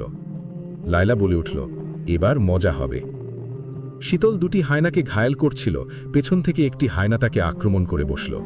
তার পিঠে আঁচড় বসাল। শীতল আহ করে জমিনে বসে পড়ল। বেশ খানিকটা রক্তেও বের হল। মনে হচ্ছে পিঠ চিড়ে গেছে। শীতল জমিনে অবস্থান করার সুযোগে অবশিষ্ট হায়নাগুলো শীতলকে আক্রমণ করার জন্য প্রস্তুত হল। শীতলকে ঘায়েল দেখে রাজের 2 হাত মুষ্টিবদ্ধ হয়ে গেল। চোখ দিয়ে আগুনের গোলা বের হতে লাগল। রাজ ঝড়ের বেগে মাঠে উপস্থিত হল। উপস্থিত সকলের মধ্যে আবারও উত্তেজনা ভর করল বাদশাকে মাঠে দেখে। শীতলের দিকে হায়নাগুলো এগোতেই রাজ তাদের ওপর ঝাঁপিয়ে পড়ল। দুই হাতকে অস্ত্র বানিয়ে প্রকাণ্ড থাবা বসালো এক একটি হায়নার গায়ে। রাজের থাবায় হায়নাগুলো যেন থেতলে গেল। তৎক্ষণাৎ তাদের মৃত্যু হল। সর্বশেষ হায়নাকে রাজের আক্রমণের পূর্বেই শীতল ঘায়েল অবস্থাতেও কেশবন্ধনী দিয়ে ফালা ফালা করে হত্যা করল। রাজ শীতলের কাছে এসে বলল, ঘায়েল অবস্থাতেও কেউ যদি লড়াই করতে পারে তার উদাহরণ আমার বেগম। বাদশাহ, ঘায়েল বাঘিনী পূর্বের চেয়েও শক্তিশালী হয়ে ওঠে। রাজ শীতলের কানে কানে বলল, নতুনভাবে তোমার প্রেমে পড়ে গেলাম। শীতল রাজের চোখের দিকে দৃষ্টিপাত করে আবার চোখ ফিরিয়ে নিল। রাজ গর্জে উঠে বলল, আজ আমি গর্বিত আমার বেগমের জন্য। সেই সাথে আমি জিন বাদশাহ রাজ ঘোষণা করলাম, আজ থেকে মানবদের নিয়ে এই খেলাটা নিষিদ্ধ ঘোষণা করলাম। খেলার আয়োজন করা মানে দণ্ডনীয় অপরাধ। উপস্থিত সকলের মধ্যে থমথমে ভাব। আজ তাদের ইতিহাসে প্রথম কোনো উৎসবে বিশেষ এই খেলাটায় কোনো মানব হত্যা হয়নি, বরং হিংস্র নরখাদক হায়েনাদের হত্যা করা হয়েছে। সেই সাথে চিরকালের জন্য খেলাটা নিষিদ্ধ হয়ে গেছে। বাদশাধিরাজের মুখ গম্ভীর হয়ে গেল। সে বুঝতে পারছে আর কখনো বিশেষ এই খেলাটার আয়োজন করা যাবে না। জিন জাতি কখনো তাদের পছন্দের খেলা উপভোগ করতে পারবে না। শীতলের কক্ষে রাজ তাকে সেবা শুশ্রূষা করায় ব্যস্ত। শীতলের লম্বা কেশগুলো সম্মুখে রেখে পেছন থেকে পোশাকের হুক খোলার সময় শীতল তাকে বাধা দিল না।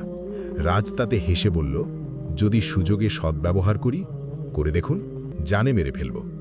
অনেক পূর্বেই তুমি আমাকে মেরে ফেলেছ, নতুন করে জানে মেরে ফেলার কিছু নেই। রসিকতা ছিল, ভালোবাসা ছিল। শীতলের পুরো পিঠ উন্মুক্ত, হায়নার আঁচড়ে যা ক্ষতবিক্ষত। রাজ ক্ষতস্থানে মলম প্রয়োগ করতে লাগল। শীতল হঠাৎ আহ করে উঠল। পিঠের ক্ষতস্থানে মলম লাগানোর সাথে সাথে পিঠ জ্বলে উঠেছে। এই মুহূর্তে কি করলে শীতলের কষ্ট কমবে তা রাজ বুঝতে পারছে না। সে দিশেহারা। শীতল কাঁদছে না, কিন্তু আপনা আপনি তার চোখ থেকে পানি পড়ছে টপ টপ। হাজার হোক, সে রাজের মতো জিন নয়, মানব কন্যা। রাজ দিশেহারা ভাব নিয়ে বলল, বেগম, আমি এখন একটা ঔষধ প্রয়োগ করব। আশা করি তোমার কষ্ট কিছুটা কমে যাবে। শীতল রেগে বলল, খবরদার, কোনো রকম জাদু প্রয়োগ করবেন না, এসব আমার একদম অপছন্দ। জাদু করব, তবে বিশেষ একটা জাদু। এই বলে শীতলের পিঠে ঠোঁটের ছোঁয়া দিতে থাকল রাজ। ক্ষতবিক্ষত পিঠে রাজের ঠোঁটের ছোঁয়া পেয়ে শীতল কেঁপে উঠল। হঠাৎ করে মনে হলো তার ব্যথা কমেছে, পিঠ জ্বলছে না। কি এমন জাদু করল রাজ, যে কারণে শীতলের ব্যথা কমে গেল? রাজ শীতলের পিঠে ঠোঁট উলাতে বুলাতে বলল, ভাবছ কি জাদু করলাম? এ জাদুর নাম ভালোবাসার জাদু। শীতল রাজের দিকে মুখ ফিরিয়ে বলল, একটা কথা জিজ্ঞেস করি? অবশ্যই। প্রাচীন ঐতিহ্যবাহী খেলাটা কেন নিষিদ্ধ করলেন? দয়া করে ভালোবাসার নাম নেবেন না। ভালোবাসার জন্য নিষিদ্ধ করেছেন, এটা ছাড়াও নিশ্চয়ই কোনো কারণ আছে। সেটা জানতে পারি? নিরপরাধ জিনদের নিয়ে মানব সম্প্রদায় কোনো ভয়ঙ্কর খেলার উৎসব নেই। আমার জাতিকে নিয়ে এমন একটি খেলা আমার চোখের সামনে প্রদর্শিত হলে আমারও তোমার মতো কষ্ট অনুভব হতো। আমি তোমার জায়গা থেকে বিষয়টি অনুভব করলাম। বিষয়টি আমার মস্তিষ্কে ভাবনার জন্ম দিয়েছে, তাই নিষিদ্ধ ঘোষণা করলাম। শীতলের মনে হলো তার মনে খুব ঠান্ডা একটা হাওয়ার ঝোঁকা বয়ে গেল। গভীর রাতে সলিলের কক্ষের দরজা খুলে গেল। হালকা পায়ের আওয়াজ শোনা যাচ্ছে। ঘুমন্ত সলিল চোখ মেলে তাকালো। সাথে সাথেই গলায় সে প্রচণ্ড চাপ অনুভব করল। সেই সাথে তার পুরো শরীর যেন জ্বলে উঠল। শীতল জোরালো গলায় বলল, আজ তোকে আমি বুঝিয়ে দেব মানবকন্যার সম্মানের দিকে হাত বাড়ালে তার পরিণতি কি হয়। আজকের পর থেকে কখনো কোনো জিন নারী বা মানব নারীর দিকে চোখ তুলে তাকাতে সাহস করবি না। নিজেকে শক্তিশালী মনে করিস। তোর শক্তি আর আমার ইমানের কতটা শক্তি তার প্রমাণ পাবি পাপিষ্ঠা। শীতল সলিলের কানে কানে কিছু বলতে লাগল, আর সলিল ভয়ে থরথর করে কাঁপছে আর আর্তনাদ করছে, ছাড়ো ছাড়ো, জীবন ভিক্ষা দাও। সলিল অধমরা হয়ে গেল ইতোমধ্যে। কিছু আয়াত এমন আছে যেগুলোকে আয়াতুল হরক বলে। এগুলো তেলাওয়াত করলে জিনের খুব কষ্ট হয়। আয়াতগুলো হলো সূরা ফাতেহা, আয়াতুল কুরসি, সূরা নিসা 167 থেকে 173, সূরা মাইদা 33 থেকে 34, সূরা আনাম 93, সূরা আরাফ 44 থেকে 51, সূরা আনফাল 12 থেকে 13, সূরা তওবা 7, সূরা ইব্রাহিম 1 থেকে 17, সূরা হিজর 17 থেকে 18, সূরা ইসরা 110 থেকে 111, সূরা আম্বিয়া 70, সূরা ধুক্কান 43 থেকে 52, সূরা আহকাফ 29 থেকে 34, সূরা হজ 19 থেকে 22, সূরা মারিয়াম 68 থেকে 72, সূরা মুলক 5 থেকে 11 নম্বর আয়াত। শীতল দুষ্ট সলিলের কানে কানে আয়াতগুলো একটার পর একটা বলতে লাগল, আর সলিল আর্তনাদ করতে লাগল কষ্টে। সব সদ্গুণাবলীর অধিকারী ও সর্বশক্তির আধার অবশ্যম্ভাবী সত্তা, যিনি অনাদি অনন্ত, যার শুরু নেই, শেষ নেই, লয় ক্ষয় ও পরিবর্তন নেই। কিছুই ছিল না, তিনি ছিলেন। সব কিছু ফানা হয়ে যাবে, তিনি থাকবেন। তিনি সব সৃষ্টির খালিক ও মালিক, সৃজন, লালন পালন, সংরক্ষণ ও ধ্বংস সাধন যার এখতিয়ার, সেই অদ্বিতীয় সত্তার নাম আল্লাহ। কোরআনে কারিমে সূরা ফাতিহার সূচনায় আল্লাহ রাব্বুল আলামিন নিজের পরিচয় ও পরিচিতি প্রদান করেছেন। আল্লাহর জন্যই সকল প্রশংসা, যিনি জগৎসমূহের প্রতিপালক, যিনি পরম করুণাময়, অতি দয়ালু, যিনি কর্মফল দিবসের মালিক। সূরা 1 ফাতিহা আয়াত 1 থেকে 3। অতএব যা কিছু প্রশংসনীয় তার উপর কেবল আল্লাহ তাআলার অধিকার, এবং তিনি ইহকাল ও পরকালের মালিক। শীতল বলল, আশা করি কিছু বুঝেছেন? রাজ কিছুক্ষণ ভেবে বলল, কিছুটা, শুকরিয়া। শীতলের কক্ষে রাজ অবস্থান করায় সে পালঙ্কের মাঝখানে একটা কোলবালিশ রেখে দুজনের জায়গা ভাগ করেছে। রাজ চোখ কপালে তুলে বলল, বিষয়টা কি? শীতল কোলবালিশ ঠিক করতে করতে বলল, এটা সীমানা, জিন ও মানবীর মধ্যকার সীমানা, এটা পার করা যাবে না। বুঝতে পেরেছেন? খুব সুন্দরভাবে তুমি বুঝিয়েছ। না বুঝে উপায় আছে? শুকরিয়া। শীতল নিজের জন্য আনা নতুন পোশাক দেখছে। রাজ পালঙ্কে বসে বসে শীতলকে দেখছে। আজকাল শীতলের দিকে তাকিয়ে থাকতে তার ভালো লাগে। এভাবে তাকিয়ে থাকার মানে? ভালো লাগে তাকিয়ে থাকতে। আচ্ছা, আপনার কি কোনো কাজকর্ম নেই? আছে, তবে ততটা গুরুত্বপূর্ণ নয়। সবচেয়ে গুরুত্বপূর্ণ যে কাজটা, সেটাই আমি করছি। শীতল হতাশ হয়ে পোশাক দেখায় মন দিল। রাতে ঘুমানোর সময়ও রাজকে তাকিয়ে থাকতে দেখা গেল। শীতল চোখ বন্ধ থাকা অবস্থায় বলল, আমার দিকে তাকিয়ে থাকা বন্ধ করুন। পারলে তুমি বন্ধ করো। একটা কাজ সবসময় করতে আপনার ভালো লাগে? রাজ সীমানা নির্ধারণের কোলবালিশ সরিয়ে বলল, হ্যাঁ, আমার বেগমের দিকে তাকিয়ে থাকতে খুব ভালো লাগে, খুব শান্তি খুঁজে পাই। মনে হয় চোখের পলক না ফেলে আমৃত্যু আমার বেগমের দিকে তাকিয়ে থাকতে পারবো। শীতল কোলবালিশ দিয়ে ফের সীমানা তৈরি করে বলল, সামান্য মানবীর প্রেমে পড়েছেন, এজন্য নিজেকে নিজের মধ্যে থেকে হারিয়ে ফেলতে বসেছেন। কোনো কিছুকে প্রেমের চেয়ে গুরুত্ব দিচ্ছেন না, প্রেমের প্রতিদান দিচ্ছেন বারবার। প্রেমের মধ্যে শান্তি অনুভব করছেন। যদি সকল সৃষ্টির সৃষ্টিকর্তার প্রেমে পড়তেন, তো ক্ষমতা, রাজত্ব, সিংহাসন সবকিছুর চেয়ে সৃষ্টিকর্তা প্রেমকে গুরুত্ব দিতেন। এমনকি দুনিয়াদারিও ভুলে যেতেন। যেভাবে আমাকে নিয়ে থাকতে ইচ্ছে হয় সারাক্ষণ, ঠিক তার চেয়ে বেশি সৃষ্টিকর্তাকে নিয়ে থাকতে চাইতেন। আমার জন্য যতটা শান্তি অনুভব হয়, তার চেয়ে বেশি শান্তি অনুভব করতেন সৃষ্টিকর্তার জন্য। শীতলের কথা শুনতে শুনতে রাজ ঘুমে আচ্ছন্ন হয়ে গেছে। ঘুমন্ত চেহারায় তাকে নিষ্পাপ সদ্য জন্মানো শিশুর মতো লাগছে। জেগে উঠেই মনে হয় একটা ইবলিস শয়তান। রাজের একটা হাত শীতলের কোমরে। হাতটা কোনো ক্রমেই কোমর থেকে ছাড়ানো গেল না, বরং পূর্বের চেয়েও শক্ত জোরালোভাবে তাকে ধরে রেখেছে। শীতল তীক্ষ্ণ দৃষ্টি নিক্ষেপ করল ঘুমন্ত রাজের উপর। যখন থেকে রাজ তার ঘৃণা এবং ভালোবাসার প্রকাশ করা শুরু করেছে, তখন থেকেই তার কোমর স্পর্শ করে তাকে জড়িয়ে রাখার চেষ্টা চালাচ্ছে রাজ। শীতলের ভালো ঘুম হল না। ঘুমের মধ্যে রাজ তাকে অত্যাধিক যন্ত্রণা করেছে, যার ফলে একটু পরপর তার ঘুম ভেঙেছে। তাকে ঘুমোতে না দিয়ে রাজ ভালোভাবেই ঘুমিয়ে রাত পার করল। ভোর হতে শুরু করেছে। রাজের ঘুম ভেঙে গেল। শীতল পূর্বের ন্যায় তার দিকে তীক্ষ্ণ দৃষ্টি নিক্ষেপ করে আছে। রাজ তৃপ্তির নিঃশ্বাস ফেলে বলল, বড্ড সুখের ঘুম হলো, তৃপ্তি পেলাম। তার চেয়ে বড় কথা, আমি খুব সুরক্ষিত অবস্থায় ঘুমোতে পারলাম। আমার পাশে থেকে না ঘুমিয়ে সারা রাত শত্রুদের থেকে বাঁচিয়ে আমাকে নজরদারি করার জন্য তোমাকে শুকরিয়া জ্ঞাপন করে লজ্জায় ফেলতে চাই না বেগম। আপনি পুরোপুরি জলজ্জন্ত একটা যন্ত্রণা আমার জন্য।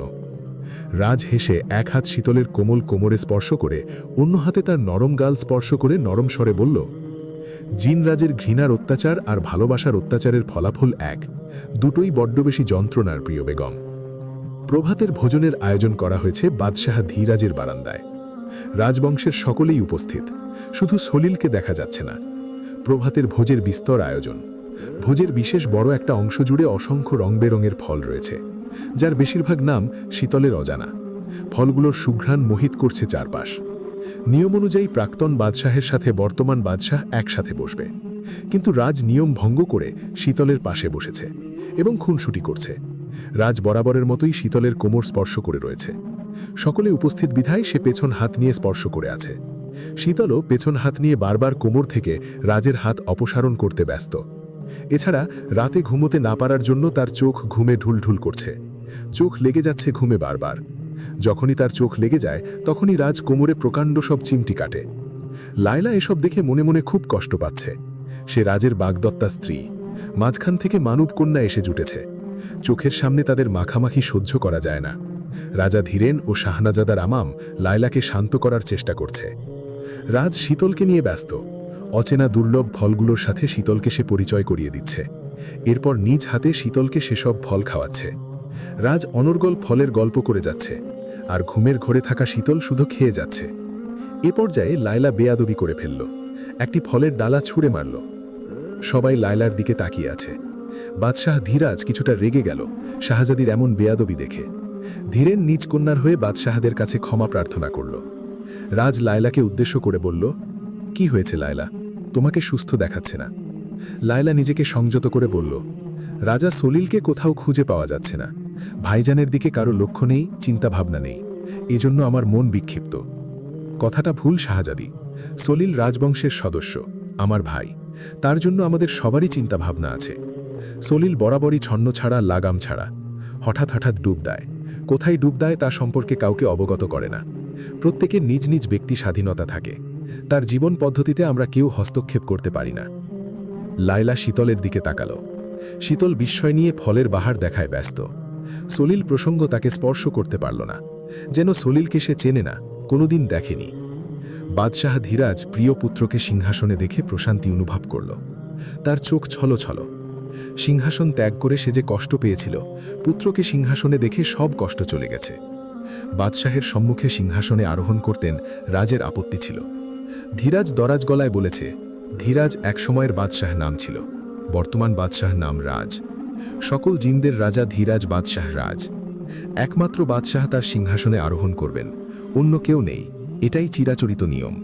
নিয়মের খেলাফ স্বয়ং বাদশাহ করতে পারেন না। রাজ তার বাবার জন্য উপস্থিত সকল গণ্যমান্য দরবারের সদস্যদের থেকে উচ্চ ও দুর্লভ মণিমুক্তা খচিত কুর্সির ব্যবস্থা করল। উপস্থিত সকল গণ্যমান্য দরবারের সদস্যরা এতে অপমান বোধ করল। হতে পারে ধীরাজ শক্তিশালী, পরাক্রমশালী জিন। পূর্বে সে জিন বংশের ব্যাপক উন্নতি সাধন করেছে, এমনকি নিজের ভালোবাসাকেও কোরবান করেছে। কিন্তু তবুও সে প্রাক্তন বাদশাহ। মর্যাদার দিক থেকে দরবারে উপস্থিত রাজাদের থেকেও সে কম মর্যাদা সম্পন্ন, অথচ তাকে কিনা রাজাদের উপরে স্থান দেওয়া হচ্ছে। এটা কেউ মেনে নিতে না পারলেও কারো মুখ ফুটে কিছু বলারও সাহস নেই তথা বাদশাহর কর্মকাণ্ডে আঙুল তোলা নিষেধ। এতে বাদশাহর অপমান এবং নিজের মৃত্যুকে হাত ধরে ডেকে নেওয়া। দরবারে গুরুত্বপূর্ণ আলোচনা চলল। বহুদিন ধরে যুদ্ধের ময়দানে রক্ত না দেখে রাজা ও সৈন্যদের শরীর নেতিয়ে যাচ্ছে। সবাই চায় যুদ্ধ, এতেই পূর্বের মতো সকলে সতেজ হয়ে উঠবে। সমুদ্র অঞ্চলের তীরে মানব বসতির এক রাজ্য বহুদিন ধরে শক্তি সঞ্চয় করে প্রস্তুত হয়েছে জিন রাজ্য আক্রমণ করার জন্য। সময় এসেছে এদের শায়েস্তা করার, এদের কঠিন শাস্তি দিতে হবে, যেন অন্য রাজ্যগুলো ভয়ে সিটিয়ে ওঠে এবং জিন রাজ্যগুলোতে আক্রমণ করার চিন্তা না করারও দুঃসাহস না করে। যুদ্ধের দিনক্ষণ ঠিক করা হলো। ঠিক কোনক্ষণে আক্রমণ করলে মানবদের চরমভাবে পরাস্ত করা যাবে তার জন্য রাজাগণ, মন্ত্রীগণ সলা পরামর্শ করে এক এক করে তাদের মত জানালো। ধীরাজ চুপচাপ পুত্রের দিকে তাকিয়ে আছে। তার পুত্র কিভাবে যুদ্ধের সিদ্ধান্ত নিয়ে তাতে জয়ী হয় তা নিজ চোখে দেখার ইচ্ছে ছিল। দরবারে চাপা গুঞ্জন মতামত নিয়ে রাজ হাত ইশারা করে বলল, নামাজের ওয়াক্তগুলোর একটি ওয়াক্তে প্রথম আক্রমণ করবে তারা। নামাজের ওয়াক্তে মানবজাতিরা নিরস্ত্র থাকে। এই সুযোগে এদের উপর ঝাঁপিয়ে কঠিনভাবে পরাস্ত করা সহজ হবে। উপস্থিত সকলে বাদশার আক্রমণের সময় জ্ঞান দেখে মুগ্ধ হল এবং সম্মান দেখিয়ে তাকে কুর্নিশ করল। ধীরাজ গর্বিত হতে বাধ্য হল পুত্রের সময় জ্ঞানের কৌশলের বুদ্ধিমত্তা দেখে। বাদশার সম্মুখে মানব রাজ্যের মানচিত্র বিছানো হল। বাদশা সহ সকলেই ব্যস্ত মানব রাজ্যের সীমানাগুলোর তথ্য নিয়ে। দরবারের এ পর্যায়ে বাদশার চোখ স্বর্ণলতা ঝোপের কানুনের দিকে গেল। কানুনে শীতল হাঁটছে। রাজদরবার মহলের সিংহাসন থেকে মহলের স্বর্ণলতার কানুন দেখা যায়। রাজ হঠাৎ উঠে দাঁড়ালো। উপস্থিত সকলেই উঠে দাঁড়ালো। রাজ কিছু না বলে মন্ত্রমুগ্ধের মতো স্বর্ণলতা ঝোপের কানুনের দিকে হেঁটে গেল। ধীরাজ পুত্রের দৃষ্টি অনুসারে কানুনের দিকে দৃষ্টিপাত করে শীতলকে দেখতে পেল। রাজকে ধীরাজ দরাজ গলায় বলল, পুত্র, এটা রাজদরবার, গুরুত্বপূর্ণ আলোচনা চলছে। দরবার ছেড়ে তুমি যেতে পারো না, এতে তোমার ক্ষতি হবে। ধীরাজের কথাগুলো যেন রাজের কান পর্যন্ত পৌঁছালো না। রাজ শীতলের দিকে ছুটে যাচ্ছে, ঠিক যেভাবে লোহা চুম্বকের দিকে ছুটে যায়। রাজাগণ ধীরাজকে বলল, প্রাক্তন বাদশাহ ধীরাজ, বাদশাহ আমাদের অপমান করেছেন। এই রকম অপমান আজকাল তিনি করে থাকেন। অপমান হজম করার একটা সীমা আছে। ধীরাজ সকলকে ভরসা দিল, খুব শিগগিরই এর অবসান হবে। বাদশাহ রাজ আবারও পূর্বের ন্যায় আচরণে ফিরে আসবেন। শীতল দোপাট্টা থেকে ধোঁয়া ভর্তি বোতলটা বের করল। বোতলটা ধোঁয়ায় সাদা হয়ে আছে এবং কাঁপছে। এ তো যেন-তেন বোতল নয়, এতে শক্তিশালী জিন রাজা সলিল বন্দী। শীতল তাকে জানে না মেরে বোতলে বন্দী করেছে। ছোটবেলা থেকেই সে আর সেনাপতি খৈয়াম খান দুষ্টু জিনদের বোতলে পুরে রাখত। এভাবে বহু দুষ্টু জিনদের তারা দুজন বোতলে বন্দী করে রেখেছে। শীতল বোতলের দিকে দৃষ্টিপাত করে খুব কাছ থেকে বলল, মহামান্য রাজা, আপনি অত্যন্ত শক্তিশালী জিন। আপনাকে হত্যা করা কঠিন, এমনকি আজীবন বন্দী করে রাখাও কঠিন। কিন্তু নির্দিষ্ট কিছু সময় পর্যন্ত আপনি বোতলবন্দী তো থাকতেই পারেন। ছোটখাটো জাদু আমিও জানি, তবে নির্দিষ্ট সৎ কারণ ছাড়া তা প্রয়োগ করি না। আপনাকে বন্দী রাখতে কিছুটা জাদু প্রয়োগ করলাম। আমি যেদিন কোহকাফ নগরী ত্যাগ করব তখনই আপনি মুক্তি পাবেন। সে পর্যন্ত বোতলে বাস করে নিজেকে শুধরে নিন। শীতল একটি ঝোপের নিচে গর্ত করে তাতে সলিলকে পুঁতে ফেলল। শীতলকে পেছন থেকে রাজ স্পর্শ করল। রাজকে দেখে শীতল চমকে উঠল। তবে কি রাজ কিছু দেখে ফেলল নাকি? এমন চমকে উঠলে যে, তুমি তো চমকে ওঠার মানবী নও। শীতলের হাতে কাদা লেগে আছে, কাদায় লেগে হাত চটচটে হয়ে আছে। শীতল সেদিকে মনোযোগ দিল। তোমার হাতে কাদা কেন? কাদায় কি করেছ তুমি? শীতল ফিসফিস গলায় বলল, কাদায় কবর খুঁড়েছি। রাজও ফিসফিস করে বলল, কার জন্য? শীতল এদিক ওদিক তাকিয়ে গলার স্বর আরও নিচু করে বলল, খুবই গোপন। রাজ হ্যাঁ সূচক মাথা নাড়াল। শীতল গম্ভীর গলায় বলল, বাদশাহ জিন রাজের জন্য কবর খোঁড়া হয়েছে। তাকে হত্যা করে খুব শিগগিরই আমি প্রাসাদ থেকে, এমনকি নগরী থেকেও পালিয়ে যাব। খুব গোপনীয় কথা আপনাকে বললাম, কেউ যেন না জানে। নিশ্চিন্ত থাক, কেউ জানবে না। হাওয়ার মধ্যে গোপনীয় কথা বলা ঠিক না। শুনেছি হাওয়ারও কান আছে। সর্বোচ্চ খেয়াল রাখা হবে তোমার গোপন ষড়যন্ত্রের কথা। তোমার ষড়যন্ত্রের তারিফ করতে হয়। তুমি ঠিকভাবেই ষড়যন্ত্র করেছ। আমাকে একমাত্র তুমিই হত্যা করতে পারবে এবং একমাত্র আমার মৃত্যুর পরই তুমি আমার কাছ থেকে, প্রাসাদ থেকে, নগরী থেকে পালাতে পারবে। এর পূর্বে তুমি কখনো পালাতে পারবে না। জিন বাদশাহ রাজ তোমাকে কথা দিল। এ ব্যাপারে তোমার চিন্তিত হওয়া উচিত নয়। শীতল তীব্র দৃষ্টি নিক্ষেপ করল। প্রত্যুত্তরে রাজ ভালোবাসার দৃষ্টি নিক্ষেপ করল শীতলের ওপর। দুপুরে ভোজনের পর রাজকে কোথাও দেখা গেল না। প্রহরীরা কামরায় এসে বলল, রাজ অতি শিগগিরই যে মানবরাজ্য আক্রমণ করবে তা দেখতে গেছে। শীতলের মন উত্তলা হয়ে উঠল সংবাদ শুনে। নিরীহ মানবগুলোর মৃত্যু চোখের সামনে সে দেখতে পাচ্ছে। প্রাসাদ জুড়ে যুদ্ধের আলোচনা চলছে। আলোচনার কেন্দ্রবিন্দু হল শীতল। সে কোন পক্ষ নেবে? তার জিন স্বামীর পক্ষ নাকি নিজ মানব বংশের পক্ষ? শীতল ইবাদতখানায় এক মনে দুপুরের পর থেকে রাত পর্যন্ত জায়নামাজে বসে রইল। তার মন বিক্ষিপ্ত। মন শান্ত করার একমাত্র উপায় হল আল্লাহর ইবাদতে মগ্ন হওয়া। শীতল দুপুরের পর থেকে কিছু মুখে দিতে পারল না। রাতেও কিছু মুখে না দিয়ে সে কক্ষে এসে পালঙ্কে শুয়ে পড়ল। শোয়া মাত্রই তার কানে প্রকাণ্ড আওয়াজ ভেসে আসল। কি হয়েছে তা দেখার জন্য কক্ষ থেকে সে বের হল। আওয়াজটা বেগম মহলের দোরগোড়া থেকে আসছে। শীতল কাউকে খুঁজে পেল না কিছু জিজ্ঞেস করার জন্য। হঠাৎ করেই বেগম মহল খালি হয়ে গেছে। শীতল মহলের দোরগোড়া থেকে বের হয়ে ফাঁকা স্থানে দাঁড়াল।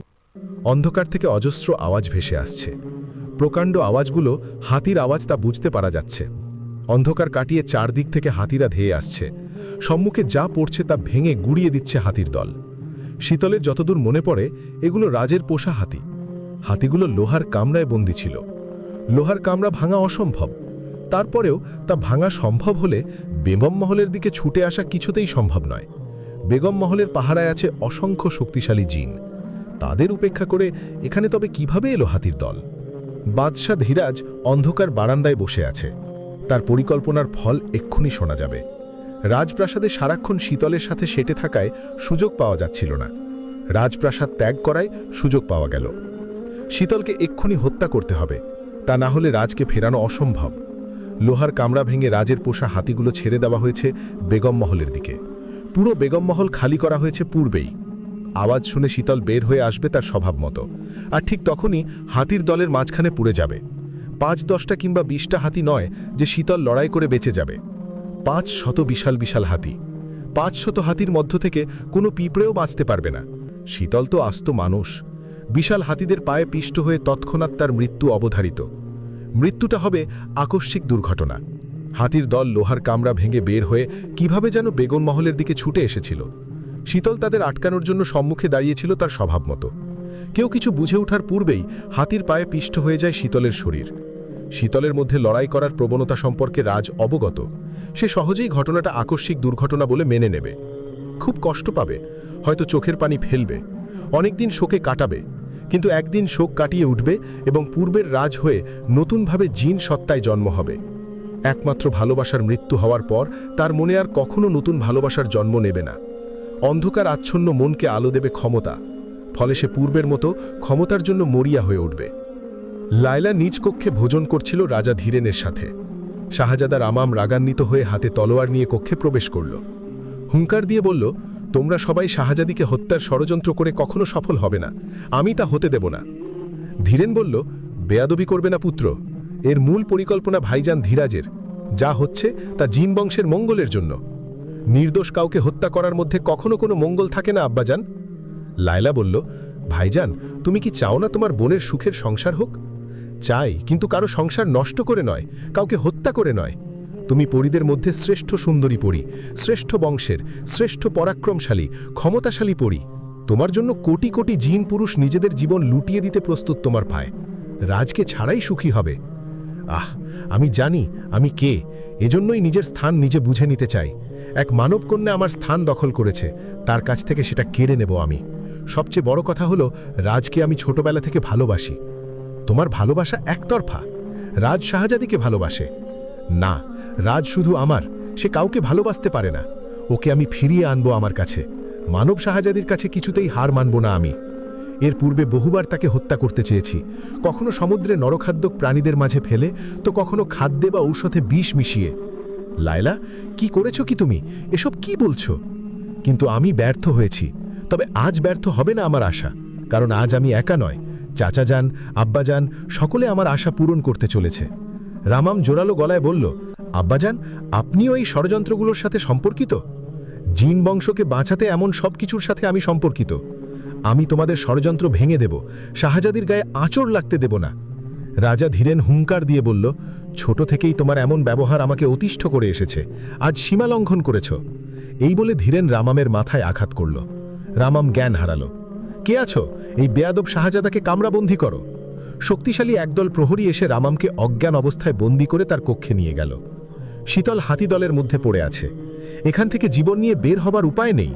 বিশাল দেহের অজস্র হাতিদের ওপর তার কোনো কৌশল কাজ করবে না। ইতোমধ্যে হাতিদের দেহের সাথে সংঘর্ষিত হয়ে বেশ খানিকটা আঘাতপ্রাপ্ত হয়েছে সে। শীতল জমিনে লুটিয়ে পড়েছে। সেই মুহূর্তে হাতিরা তার দিকে ছুটে আসছে বিশাল বিশাল পাগুলো নিয়ে, যার একটির নিচে পড়লে তার ছোট শরীর দুমড়ে মুচড়ে পিষ্ট হয়ে পিষ্ট দালায় পরিণত হবে। ভোর হতে শুরু করেছে। রাতটা যেন খুব লম্বা ছিল। ধীরাজকে প্রহরীরা সংবাদ দিল। ধীরাজ বেগম মহলে উপস্থিত হল। মহলের প্রাঙ্গণ রক্তাক্ত। রক্তাক্ত প্রাঙ্গণে একদলা মাংসপিণ্ড। বুঝতে বাকি রইল না, মাংসপিণ্ডটা শীতলের। হাতির পায়ে পিষ্ট হয়ে তার শরীরের অবয়ব নষ্ট হয়ে একদলা মাংসপিণ্ডে পরিণত হয়েছে। রাজা ধীরেন আর লায়লা দূর থেকে শীতলের দেহাবশেষ দেখে নিশ্চিন্ত হল। ধীরেন হেসে বলল, তো এবার আমার আদরের শাহজাদি খুশি? লায়লা হেসে দিয়ে বলল, ভীষণ খুশি। তো তুমি বিবাহের জন্য পোশাক অলংকার পছন্দ করা শুরু করো। তোমার বিবাহের উৎসব এমনভাবে আয়োজন করব যা কিনা পৃথিবীর সকল জিন রাজ্যকে তাক লাগিয়ে দেবে। লায়লা তার হাসি আরও বিস্তৃত করল। বাদশাহ ধীরাজ কিছুক্ষণ রক্তাক্ত স্থানে দৃষ্টিপাত করে নিজ কক্ষে ফিরল। প্রিয় পুত্র তার ভালোবাসার স্ত্রীর মৃত্যুতে কী রকম প্রতিক্রিয়া করে সেটাই এখন ভাববার বিষয়। জিনরাজ তার সৈন্য সামন্ত নগরীতে প্রবেশ করল। পুরো নগরী থমথমে। রাজ নিজ কক্ষে প্রবেশের পূর্বে বারান্দা দিয়ে হাসি মুখে ঝড়ের গতিতে শীতলের কক্ষে গেল। শীতলের কক্ষ খালি। শীতল প্রভাতের এবাদতের পর এ সময় কক্ষে উপস্থিত থাকে। শীতলকে কক্ষে না দেখে অশান্ত হয়ে গেল তার মন। দাসীদের ডেকে সে শীতলকে নিয়ে আসার হুকুম দিল। দাসীরা কোনো উত্তর না দিয়ে ভয়ে মূর্ছা যেতে লাগল। প্রহরীদেরও হুকুম দেওয়ার পর একই অবস্থা দেখা গেল। মূলত ভয়ে কেউ সত্যিটা বাদশাকে বলতে পারছে না। রাজের মন ক্ষিপ্ত। শীতলের কোনো সংবাদ সে পাচ্ছে না। এমন তো নয় শীতল তার অনুপস্থিতিতে প্রাসাদ থেকে পালিয়েছে। না না, তা হবে না। অজস্র প্রহরী প্রাসাদ আর নগরে শীতলের নজরদারিতে রাখা হয়েছে। শীতলের পালানো অসম্ভব। রাজের কানে কান্নার আওয়াজ ভেসে আসছে। পুরো প্রাসাদ যেন হাহাকার করে কাঁদছে। কি হয়েছে তা জানতে রাজ কাউকে কিছু জিজ্ঞেস করতেই মূর্ছা যাচ্ছে সবাই। রাজ কান্নার আওয়াজের পথ ধরে মূল কান্নার স্থানে উপস্থিত হল। তার চোখে সম্মুখে একদলা রক্তাক্ত মাংসপিণ্ড। তার মন অজানা আতঙ্কে আটকে উঠল। এমন সময় বাদশাহ ধীরাজ পুত্রের কাঁধে হাত রাখল। স্বাভাবিক গলায় আকস্মিক দুর্ঘটনার ঘটনা গুছিয়ে বলল। রাজ চুপচাপ। ধীরাজ আবার বলল, তুমি তোমার বেগমকে চেনো, তাকে জানো। সে সাহসিকতা দেখাতে গিয়ে কক্ষ থেকে বেরিয়ে মহলে প্রাঙ্গণে হাতি দলের সম্মুখে উপস্থিত হয়েছিল। প্রহরীরা সব কোথায় ছিল?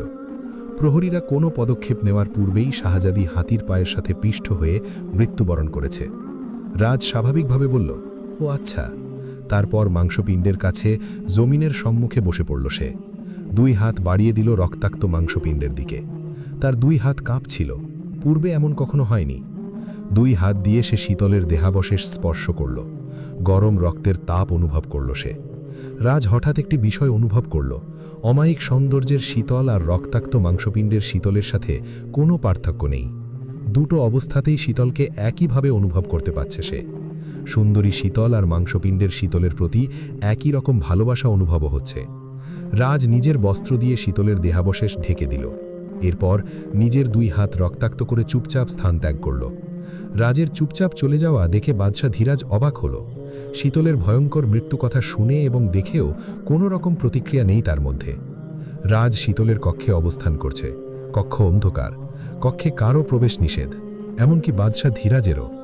অর্ধবেলা সে কক্ষের দরজা বন্ধ করে ভেতরে অবস্থান করল। ভেতরে সে কি করছে তা কারও বোঝার উপায় নেই। রাজের এমন নীরবতা সকলকে ভাবাচ্ছে। সবচেয়ে বেশি ভাবাচ্ছে রাজা ধীরাজকে। ঝড় আসার পূর্বে প্রকৃতি স্তব্ধ হয়ে যায়। রাজও তাণ্ডব করার পূর্বে এমন স্তব্ধ হয়ে গেছে। পুরো প্রাসাদ ভয়ে কাঁপছে। কখন না জানি ক্ষোভে সবাইকে মৃত্যুদণ্ড দিয়ে বসে বাদশাহ। রাজ ময়ূর পালঙ্কে বারবার হাত বুলাচ্ছে। গতকাল ঠিক এ সময় শীতল ঘুমুচ্ছিল পালঙ্কে। প্রাসাদ ত্যাগ করার পূর্বে শীতলের সাথে দেখা করতে এসেছিল সে।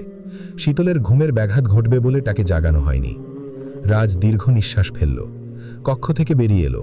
পুরো প্রাসাদ আর নগরী যেন রাজের আতঙ্কে থরথর করে কাঁপছে। রাজ জরুরি দরবারের আয়োজন করল। রাজাগণ, গণ্যমান্য জিন এবং ধীরাজ, ধীরেন, লায়লা সকলেই উপস্থিত হয়েছে রাজের আদেশে। রাজ একদম স্বাভাবিক। তার চোখে মুখে কোনো রকম বিষাদের ছায়া নেই। রাজ সিংহাসন থেকে উঠে দাঁড়ালো। মাথা থেকে বাদশাহী রাজমুকুট অপসারণ করে তা সিংহাসনে রাখল। উপস্থিত সকলে কি হচ্ছে তা বুঝতে পারছে না।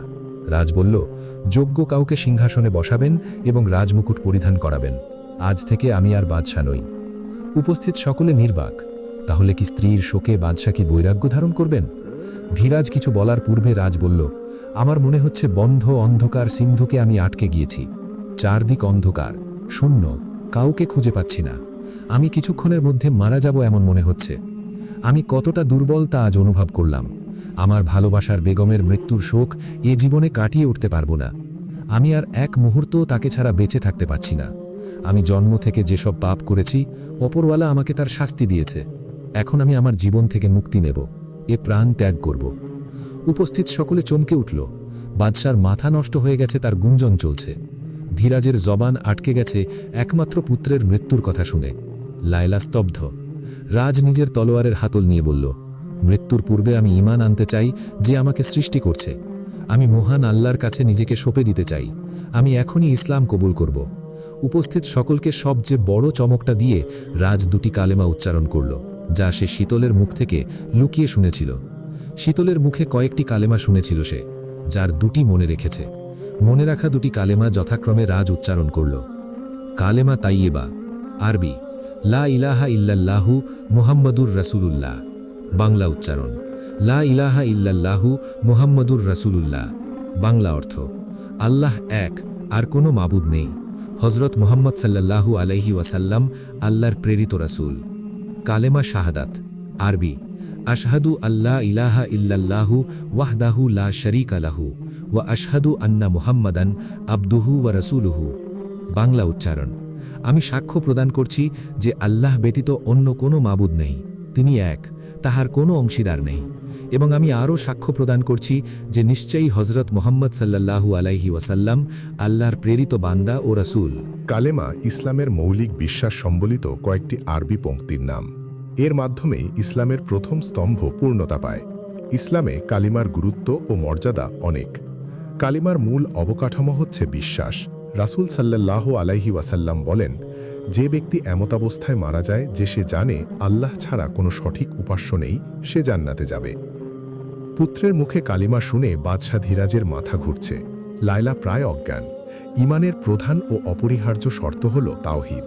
মুমিন হতে হলে নিরঙ্কুশভাবে আল্লাহ একাত্মবাদে বিশ্বাস করতে হবে। সর্বশক্তিমান আল্লাহকে তার নামে, গুণে, বৈশিষ্ট্যে ও কাজে এককভাবে বিশ্বাস করা এবং সমস্ত ইবাদত একমাত্র তারই জন্য করার নামই তাওহীদ। এক্ষেত্রে কোনো ব্যত্যয় হলে বান্দার কোনো ইবাদতই আল্লাহ কাছে গ্রহণযোগ্য হবে না। আল কোরআনে ইরশাদ হয়েছে, বল তিনি আল্লাহ এক, অদ্বিতীয়। সূরা ইখলাস 1। অর্থাৎ মহান আল্লাহ এক বা একক সত্তার অধিকারী। সাধারণ অর্থে তাওহীদ হচ্ছে এক করা, এক বানানো, একত্রিত করা, একাত্বের ঘোষণা দেওয়া বা একাত্বে বিশ্বাস করা। আল্লাহ তাআলাকে এক ও অদ্বিতীয় সত্তা হিসেবে মনে প্রাণে বিশ্বাস করাকেই তাওহীদ বা একাত্মবাদের মূল কথা। আল্লাহ এক ও অদ্বিতীয় এবং তিনি একমাত্র সৃষ্টিকর্তা, পালনকর্তা, রিজিকদাতা। তিনি ছাড়া কোনো উপাস্য নেই। আল্লাহর কোনো শরিক নেই। তিনি ছাড়া আর কেউ ইবাদত উপাসনার যোগ্য নয়। আল্লাহ তাআলাই একমাত্র সত্তা, যার কাছে মনের আকুতি পেশ করা হয়, প্রয়োজন মেটানোর জন্য সাহায্য প্রার্থনা করা হয়। তিনি ছাড়া কেউ নেই সাহায্য করার। আল্লাহর প্রতি এরূপ বিশ্বাসী হল তাওহীদ। বিশ্বাস করতে হবে তিনি রাজত্ব, সৃষ্টি, ধনসম্পদ ও কর্তৃত্বের অধিপতি। এক্ষেত্রে তার কোনো অংশীদার নেই। এককভাবে তিনিই প্রভু। ইবাদত, আনুগত্য, আশা ভরসা, সাহায্য ও ফরিয়াদের ক্ষেত্রে অন্য কাউকে তার সঙ্গে অংশীদার করা যাবে না। তিনি মহান গুণাবলীর অধিকারী। তার সাদৃশ্য কোনো কিছুই নয়। তিনি সর্বশ্রোতা ও সর্বদ্রষ্টা। পবিত্র কোরআনে এ বিষয়টি বারবার স্পষ্ট করা হয়েছে। আল্লাহ বলেন, তোমাদের প্রকৃত ইলাহ অবশ্যই এক ও একক। সূরা আস-সাফফাত 4। রাজের মুখে কালেমা শুনে উপস্থিত সকলে নির্বাক। বাদশাহ জিন বংশের দিকে কালি ছুঁড়েছে। কেউ কল্পনাও করতে পারেনি বাদশার মতো শক্তিশালী জিন শেষ পর্যন্ত ঈমান এনেছে, নিজেকে দাস হিসেবে সঁপে দিয়েছে আল্লাহর কাছে। বাদশাহ রাজ ইবলিশের অনুসারী হওয়ার যোগ্যতা হারিয়েছে। এ বড় অপমান। ধীরাজ নিজেকে শান্ত করে পুত্রকে বলল, পুত্র, তুমি অধিক শোকে কাতর, তোমার মতিভ্রম হয়েছে। তুমি কি বলছো তা নিজেও জানো না। ধীরে স্থুস্থে আমরা এ নিয়ে আলোচনা করব। তুমি হাতে থাকা তলোয়ারের ফেলে দাও। আমি যা বলছি তা সজ্ঞানে বলছি। আমি সুস্থ মস্তিষ্কে বলছি। আলোচনার কিছু নেই। কাছে আসার চেষ্টা করবেন না আব্বাজান। তলোয়ার তখনই ফেলা হবে যখন আমার মাথা শরীর থেকে আলাদা হবে। পাপে আমার পুরো শরীর ডুবে গেছে। এত পাপ নিয়ে বাঁচতে পারবো না একা একা। বেঁচে থাকলে ক্রমাগত ডুবে যাব পাপে, কারণ পাপ থেকে বাঁচানোর জন্য আমার বেগম বেঁচে নেই, তাই আমারও বেঁচে থেকে লাভ নেই। রাজকে কেউ বাধা দিতে পারছে না এই ভয়ঙ্কর কাজ থেকে। রাজ তলোয়ার নিজের ঘাড়ে রেখে চোখ বন্ধ করল। এক আঘাতেই শরীর থেকে মাথা আলাদা হয়ে যাবে, অতএব পাপের সমাপ্তি। রাজ ঘাড়ে তলোয়ারের চালাতেই শীতলের কণ্ঠ ভেসে এলো। ছলছল নয়নে রাজ চোখ মেলল। শীতল দাঁড়িয়ে আছে। পরিবেশ স্তব্ধ হয়ে গেল। রাজের হৃদয়ে মনোমুগ্ধকর একটি সুর বয়ে চলেছে। রাজ যেন নতুন প্রাণ পেল শীতলকে জীবিত দেখে। উপস্থিত সকলে খুব বড় ঝটকা পেল। মৃত মানুষ কিভাবে জীবিত হয়ে গেল তা কারোর মস্তিষ্কে ঢুকছে না। ঝটকা থেকে কেউ বের হয়ে আসতে পারছে না। সবচেয়ে বড় ঝটকা পেল লায়লা আর ধীরাজ। লায়লা শীতলকে দেখে জ্ঞান হারালো। ধীরাজের বুক ব্যথা করছে। ধীরেন লায়লা আর ধীরাজকে সামলাতে ব্যস্ত হয়ে পড়ল। রাজ শীতলের সম্মুখে এসে দাঁড়িয়েছে। শীতলের গাল স্পর্শ করতে তার হাত কাঁপছে। যদি স্বপ্ন হয়, বাস্তব না হয়, সেই ভয় তাকে গ্রাস করেছে। রাজ শীতলের কপালে চুমু দিয়ে তাকে জড়িয়ে ধরল নিজের বাহুদ্বয় দ্বারা। উফ, এটা রাজদরবার। কি হচ্ছে কি? আমাকে কোন দিক থেকে বাইজি মনে হচ্ছে? আপনি সকলের সম্মুখে চুমু দিচ্ছেন, জড়িয়ে ধরছেন কেন? রাজ শীতলকে ছেড়ে দিল, কিন্তু তার দুই হাতে শীতলের দুই হাত মুষ্টিবদ্ধ করে রাখল। শীতল কানে কানে বলল, ভেবেছেন মরে গেছি? এত সহজে মরে যাব? কি করে ভাবলেন আপনাকে হত্যা না করে আমি মরে যাব? আপনাকে নিজ হাতে হত্যা না করে মরেও শান্তি পাব না। রাজের ঠোঁটে পূর্বের ন্যায় হাসি চলে এলো শীতলের কাটা কাটা কথা শুনে। রাজও শীতলের কানে কানে বলল, বলেছিলাম না আমার মৃত্যুর পূর্বে তুমি আমার কাছ থেকে মুক্তি পাবে না, প্রাসাদ থেকে নগরী থেকে পালাতেও পারবে না। আজ দেখলে তো আমার কথাগুলো কতটা সত্যি। শীতলের পেছনে শাহজাদা রামাম দাঁড়িয়ে আছে। শেষ মুহূর্তে সে কামরা থেকে পালিয়ে শীতলকে হাতির দলের মধ্য থেকে উড়িয়ে নিয়ে এসেছে। রক্তাক্ত মাংসপিণ্ডটা ছিল বাচ্চা হাতির কিছুটা দেহাবশেষ। শীতলকে উদ্ধার করার সময় সে কেশ বন্ধনীর কাঁটা দিয়ে একটি হাতির সুর কেটে দিয়েছিল। অন্য হাতিদের পায়ের নিচে পিষ্ট হয়ে যা রক্তাক্ত মাংসপিণ্ডে পরিণত হয়েছে। রাজের হিতাহিত জ্ঞান ছিল না, যার জন্য সে বুঝতে পারেনি। তবে তার মন কিছুতেই বিশ্বাস করছিল না শীতলের মৃত্যু হয়েছে। শাহজাদা রামাম নিজের চাচাজান, আব্বাজান, বোনকে ভেবে ষড়যন্ত্রের কথা মুখ ফুটে কিছু বলতে পারল না রাজ ও শীতলকে। রাজের মতো স্বয়ং শীতলও জানে না এটা দুর্ঘটনা ছিল না, সাজানো ষড়যন্ত্র ছিল। রাজদরবারে আজ দুটি বিস্ময়কর ঘটনা ঘটেছে। সবচেয়ে বড় ঘটনা হল বাদশাহ রাজের ঈমান আনা। সর্বত্র ছড়িয়ে পড়ল ঘটনাটা। জিন রাজ্যগুলোর প্রতিটি কোণায় একটি আলোচনা চলছে, তা হল বাদশাহ রাজ তার স্ত্রীর প্ররোচনায় পড়ে আল্লাহর প্রতি ঈমান এনেছে। যে বাদশার পদতলে দাস ছিল সকলে, আজ সেই বাদশাহ নিজেকে দাস বানিয়েছে আল্লাহর সম্মুখে। এর মধ্যে শীতলের সাথে সাথে রাজকেও হত্যা করার ষড়যন্ত্র শুরু হয়ে গেল গণ্যমান্য জিন ও রাজাদের মধ্যে। শীতলের চোখ বন্ধ করে রেখেছে রাজ, তার দুই হাত দিয়ে। চোখ কেন বন্ধ করে রেখেছেন? যেন কিছু দেখতে না পাও তাই। উফ, কোথায় নিয়ে যাচ্ছেন আমাকে? এই তো এখানে। রাজ শীতলের চোখের ওপর থেকে হাত অপসারণ করতেই শীতল বলল, এতটা উঁচু মিনারে নিয়ে আসার কি মতলব আপনার? মিনার থেকে ফেলে দেওয়ার মতলব এঁটেছেন না তো? রাজের ঠোঁটের হাসি মিলিয়ে গেল। সে জোরালো গলায় বলল, করলে করতেই পারি, এখনই তোমাকে ধাক্কা দেওয়া হবে। কিছুক্ষণ পর বলল, আচ্ছা, তোমার চেহারাটা এত মিষ্টি, তবে কথাগুলো এতটা তেতো হলো কিভাবে? কারণটা আমার বড় জানতে ইচ্ছে করে। কেন, তেতো কথাগুলো কি হজম হচ্ছে না আপনার? রাজ এই মুহূর্তে শীতলের খুব কাছে এসে বলল, এই তেতো কথাগুলোর জন্যই তো প্রথম তোমার প্রেমে পড়েছিলাম। তোমাকে বিস্ময়কর একটা দৃশ্য দেখাবো, আসমানে দৃষ্টিপাত করে দেখ একবার। শীতল বিরক্ত হয়ে আসমানের দিকে দৃষ্টিপাত করেই থমকে গেল। এমন দৃশ্য সে কখনো দেখেনি, আর দেখা নাও হতে পারে। আসমানে অজস্র জিন পরি ডানা মেলে উড়ে উড়ে প্রাসাদের দিকে আসছে। চাঁদের আলোয় চকচক করছে জিন পরির দল। পুরো আসমান যেন ঝলমল করছে। বাদশাহ রাজের আল্লাহর প্রতি ঈমান আনার সংবাদ মুসলিম জিনদের কানেও পৌঁছেছে। তারা সবাই রাজকে শুভেচ্ছা জানাতে উড়ে উড়ে প্রাসাদের দিকে ছুটে আসছে। ভিড় করছে প্রাসাদের সম্মুখে আসমানে। রাজের স্পর্শে শীতল সজ্ঞানে এলো। মনোরম দৃশ্যে তার চোখ দুটো আটকে গিয়েছিল। কি বিস্ময়কর দৃশ্য! রাজ শীতলের দিকে কিছুক্ষণ তাকিয়ে থেকে বলল, প্রিয় বেগম, সব কিছুই তোমার জন্য। তুমি আমার জীবন বদলে দিয়েছ বেগম। শীতলের দৃষ্টি ফের আসমানের দিকে ধাবিত হল। কক্ষে শীতলকে রাজ জড়িয়ে ধরে আছে। শীতল হাজার চেষ্টা করেও ছাড়াতে ব্যর্থ। মনে হচ্ছে তোমাকে ছাড়লেই তুমি ফের দূরে চলে যাবে। আমি আবার অন্ধকারে হারিয়ে যাব, আবারও তুমিহীন শূন্যতায় ডুবে যাব। শীতল আর কোনো প্রতিক্রিয়া করল না। তার মনের কোণে কোথায় যেন কিছু একটা চাচ্ছে রাজ তাকে জড়িয়ে রাখুক। রাজের বুকে থাকতে থাকতে তার মাথায় দুষ্টু একটা বুদ্ধি এলো। একটি বিষয় আমি কিছুতেই ভেবে পাচ্ছি না। কি বিষয়? ওই হাতির মাংসপিণ্ড কি কোনোভাবে আমার মতো দেখতে ছিল? কখনো না। তো একটা হাতির মাংসপিণ্ডকে কিভাবে আপনি আমি ভেবে বসলেন? রাজ আমতা আমতা করতে লাগল। তার হিতাহিত জ্ঞান ছিল না, সেটা সে শীতলকে বোঝাতে চেষ্টা করল। হাজার চেষ্টা করেও শীতলকে কিছুতেই কিছু বোঝানো গেল না। শীতল বলল, আপনার ভালোবাসা পুরোটা খাঁটি নয়। তাহলে কি? শুধু খাদ আর খাদ। রাজের মুখ বিমর্ষ হয়ে গেল। শীতল আবারও বলল, খাদ না থাকলে কি করে কেউ হাতির মাংসপিণ্ডকে আমি ভেবে বসে? যদি কোনোভাবে ওটা আমার মতো দেখতে হতো তো একটা কথা ছিল। বলেই সে রাজের ভালোবাসা নিয়ে তুচ্ছ তাচ্ছিল্যভাবে হেসে কুটিকুটি হল। রাজ এ পর্যায়ে শীতলের ঠোঁটে চুমু দিয়ে বসে। শীতল হতভম্ব। কিছুক্ষণ পর ছেড়ে দিয়ে বলল, এবার ভালো করে হাসো। শীতল কিছুটা জোর গলায় বলল, অবশ্যই হাসব। একটা হাতির শরীরের অংশকে কেউ যে মানুষের শরীরের অংশ ভেবে নিজের প্রাণত্যাগ করতে চায়, সেটা ভাবলেই আমার হেসে কুটি কুটি হতে ইচ্ছে করে। আপনি কতটা নির্বোধ এটা মনে করেই আমার হাসি চলে আসছে। সবচেয়ে হাসি পায় আপনার খাদে ভরা দুর্বল ভালোবাসা দেখে। এটা মনে হলেই হাসিতে ভেঙে পড়তে ইচ্ছে করে আমার। রাজ এ পর্যায়ে শীতলকে পালঙ্কের মাঝখানে চেপে ধরল। এক হাত দিয়ে শীতলের 2 হাত মুষ্টিবদ্ধ করল, অন্য হাত শীতলের কোমর স্পর্শ করে রাখল। শীতলের খুব কাছে, একেবারে মুখের সাথে মুখ প্রায় মিশিয়ে ফেলে বলল, অনেক হয়েছে, ব্যাস, সব কিছু সহ্য করতে পারি, কিন্তু আমার ভালোবাসা নিয়ে কেউ মস্করা করলে সেটা সহ্য করতে পারি না। বিশেষ করে তুমি মস্করা করলে একেবারেই হজম করতে পারি না। আমার ভালোবাসা পুরোটা খাঁটি, তোমাকে আমার সবটুকু দিয়ে ভালোবেসেছি। তোমাকে পুরোপুরি অনুভব করে ভালোবেসেছি বলেই তোমার হৃদয়ের অনুভবে থাকা আল্লাহর প্রতি ঈমানকে নিজের হৃদয়ে স্থান দিয়েছি। আপনি সত্যি ঈমান এনেছেন? হ্যাঁ বেগম, আমি ঈমান এনেছি আল্লাহর ওপর। উনি এক ও অদ্বিতীয়, উনি ছাড়া কোনো মাবুদ নেই এবং হজরত মোহাম্মদ সাল্লাল্লাহু আলাইহি ওয়াসাল্লাম হলেন সর্বশেষ রসুল।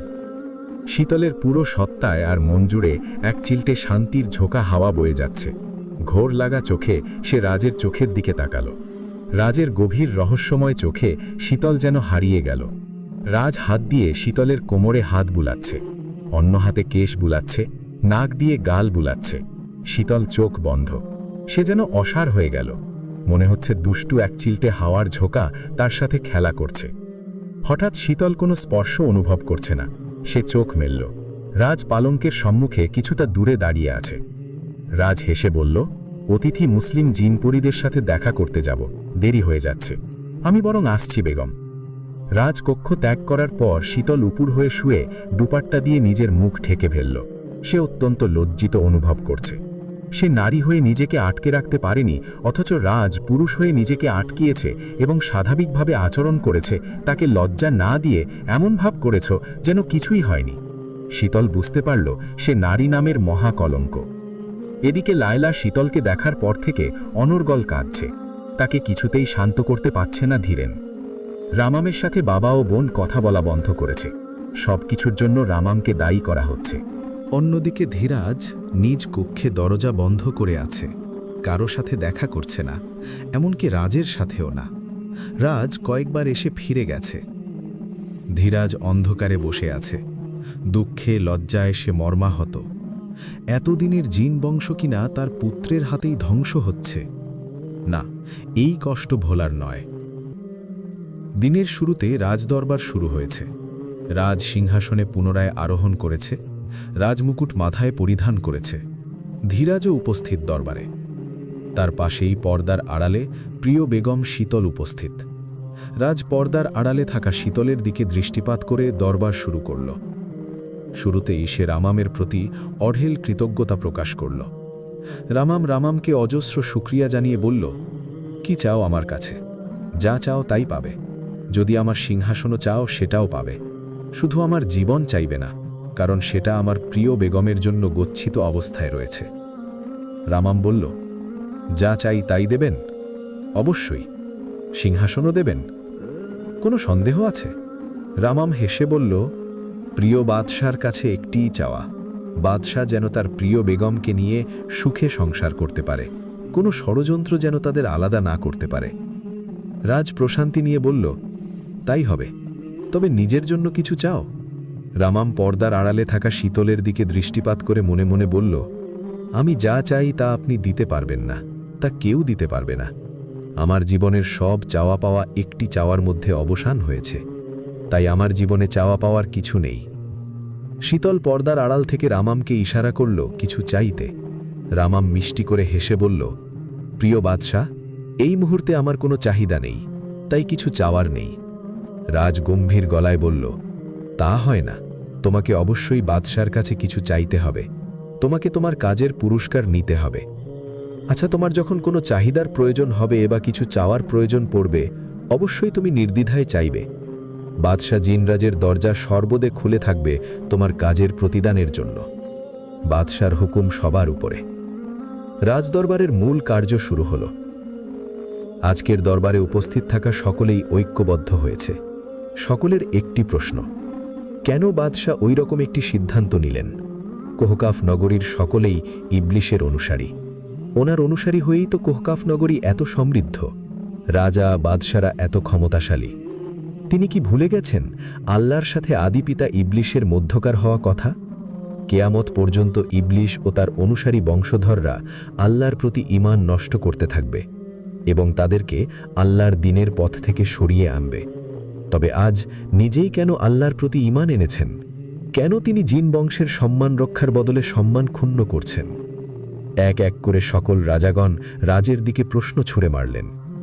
যে রাজাগণ চোখ তুলে তাকানোর সাহস করত না বাদশার সম্মুখে, তারা আজ প্রশ্ন করছে। ধীরাজ তাদের বাধা দিলে রাজ ইশারা করে তাকে থামিয়ে দেয় এবং উপস্থিত সকলের প্রশ্ন শুনতে থাকে। শীতল অস্থির বোধ করছে, আজ নিশ্চয়ই বড় একটা গণ্ডগোল তৈরি হবে। রাজ গলা খাকড়ি দিয়ে বলল, আর কারো কোনো প্রশ্ন আছে আমার কাছে? কয়েকজন বলল, অবশ্যই। জিন বংশের সম্মান নষ্ট করার ক্ষমতা কারও নেই, স্বয়ং বাদশারও নেই। আমি বাদশাহ হয়ে বংশের সম্মান নষ্ট করেছি, তো এর জন্য আমাকে কি হবে? শাস্তি হবে। শাস্তি? অবশ্যই। কি শাস্তি? সিংহাসন চ্যুত করা হবে এবং কি? নিঃসংকোচে বলুন। আল্লাহর উপর ঈমান এনে যে অপরাধ করেছেন তার জন্য আপনার মৃত্যুদণ্ড হওয়া উচিত। আচ্ছা, তো মৃত্যুদণ্ড কিভাবে হওয়া উচিত? শরীর থেকে মাথা আলাদা করে। ঠিক আছে, তবে তাই হোক। এই বলে ঝড়ের গতিতে তলোয়ার নিয়ে কেউ কিছু বুঝে ওঠার পূর্বেই জিনটির শরীর থেকে মাথা আলাদা করে ফেলল। মাথাটা রাজের হাতে, শরীরটা দরবার প্রাঙ্গণে ছিটকে নিচে পড়ে ছটফট করতে লাগল। বিভৎস দৃশ্যটা দেখে শীতল চোখ বন্ধ করে ফেলল। ধীরাজ সহ উপস্থিত থাকা সকল রাজাগণ চমকে উঠল। কয়েকজন বলল, আর সহ্য করা যায় না। পূর্বেও দরবারে হত্যাকাণ্ড চালিয়েছেন, সব সময়ই চালাব। এই বলে প্রশ্ন তোলা এই জিনটির সাথে আরও কয়েকজন প্রশ্নকারীকে একইভাবে শরীর থেকে মাথা আলাদা করে হত্যা করল। সকল রাজাগণ ভয়ে মূর্ছিত। কারো মুখে কোনো কথা নেই, যেন সবাই জীবন্ত লাশ। কারো নিঃশ্বাস নেওয়ারও আওয়াজ হচ্ছে না, শুধু শীতল জোরে জোরে নিঃশ্বাস নিচ্ছে। রাজ শীতলের দিকে তাকিয়ে হাসল। শীতলও পূর্বে বহু হত্যা করেছে, তবে তা যুদ্ধের ময়দানে। তখন হত্যাকে হত্যা বলে মনে হয় না। তাছাড়া এভাবে শরীর থেকে মাথা আলাদা করে বিভৎস মৃত্যুদণ্ড সে কাউকে কখনো দেয়নি। রাজ হুঙ্কার ছাড়ল এবং ঘোষণা করল, মুসলিদের নগরীতে প্রবেশ নিষিদ্ধ ছিল। এখনই এই আইন আমি তুলে নিলাম।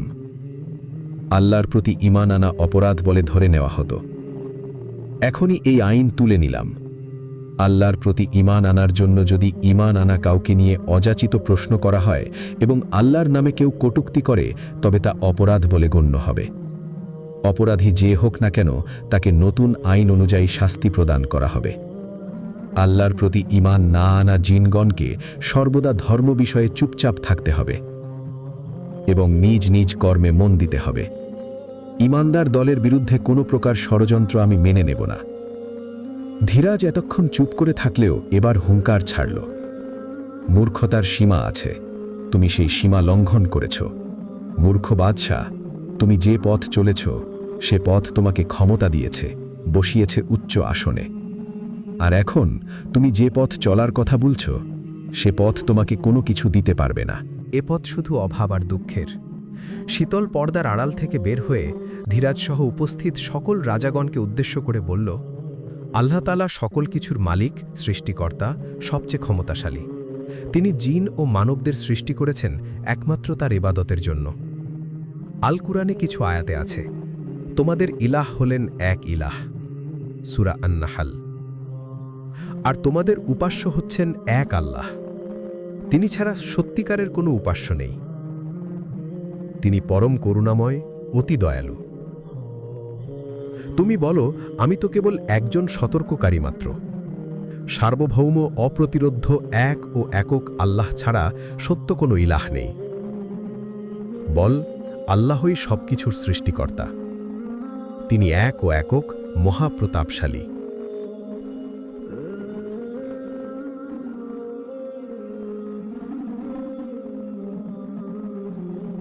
শীতল কোমরে লুকানো ছুরি বের করে রাজের গলায় চেপে ধরতেই আচমকা রাজ এক পা পিছিয়ে যায়। হঠাৎ আপনিও আমাকে ভয় পেলেন মনে হয়? রাজ ঠোঁটে হাসি বিস্তৃত করে শীতলকে জড়িয়ে ধরে বলল, আমার বোনের সুন্দরী জঙ্গলি হরিণী, কিছুদিন পর রাজ রাজ্যের একটি কাজে নগরী থেকে বের হয়ে গেল। তার কিছুক্ষণ পর নগরীতে গুপ্ত বাহিনী প্রবেশ করল। শীতল এবাদতখানা থেকে বের হয়ে কানুনের দিকে হাঁটতে গেল। কানুন ফাঁকা, হাওয়া বইছে। কাল এ সময় রাজ তাকে নিয়ে হাঁটছিল। শীতল বলেছিল, মনোরম পরিবেশ, এখানে এলে শান্তি পাওয়া যায়। রাজ তার খুব কাছে এসে বলেছিল, আমার প্রিয় বেগমের কাছে এসে যে শান্তি পাই তা আর কোথাও পাই না আমি। রাজের কথাগুলো মনে করে শীতল একা একা হাসছে। হঠাৎ সে জমিনে কারো ছায়া দেখতে পেল। পেছনে তাকাতেই প্রচণ্ড ঝটকা পেল। সে কি ভুল দেখছে? এতকাল পর চেনা একজন তার সম্মুখে দাঁড়িয়ে আছে। ইয়েমেন শাহজাদি। সেনাপতি খৈয়াম খান শাহজাদিকে নিজের রাজ্যে ফিরিয়ে নিতে এসেছে। সেনাপতি? হ্যাঁ শাহজাদি, আপনাকে নিতে এসেছি। ফিরে যাওয়ার কথা শুনে শীতলের মাথায় যেন আসমান ভেঙে পড়ল। প্রাসাদের ওপর তার মায়া জন্মেছে। তাছাড়া আরেকজনের উপরেও মায়া জন্মেছে কিছুটা। এখান থেকে চলে যাওয়ার কথা পূর্বে ভাবলেও এখন তা ভাবনাতেও আসেনি। শীতল নিজের মনের ভাব গোপন রেখে বলল, আমি কিভাবে যেতে পারি? আমি ফিরে গেলে ইয়েমেনকে ধ্বংস করবে জিনরাজ। সে ব্যবস্থা করা হয়েছে। ইয়েমেনকে সাহায্য করার জন্য বহু মানবরাজ্য তাদের হাত বাড়িয়েছে।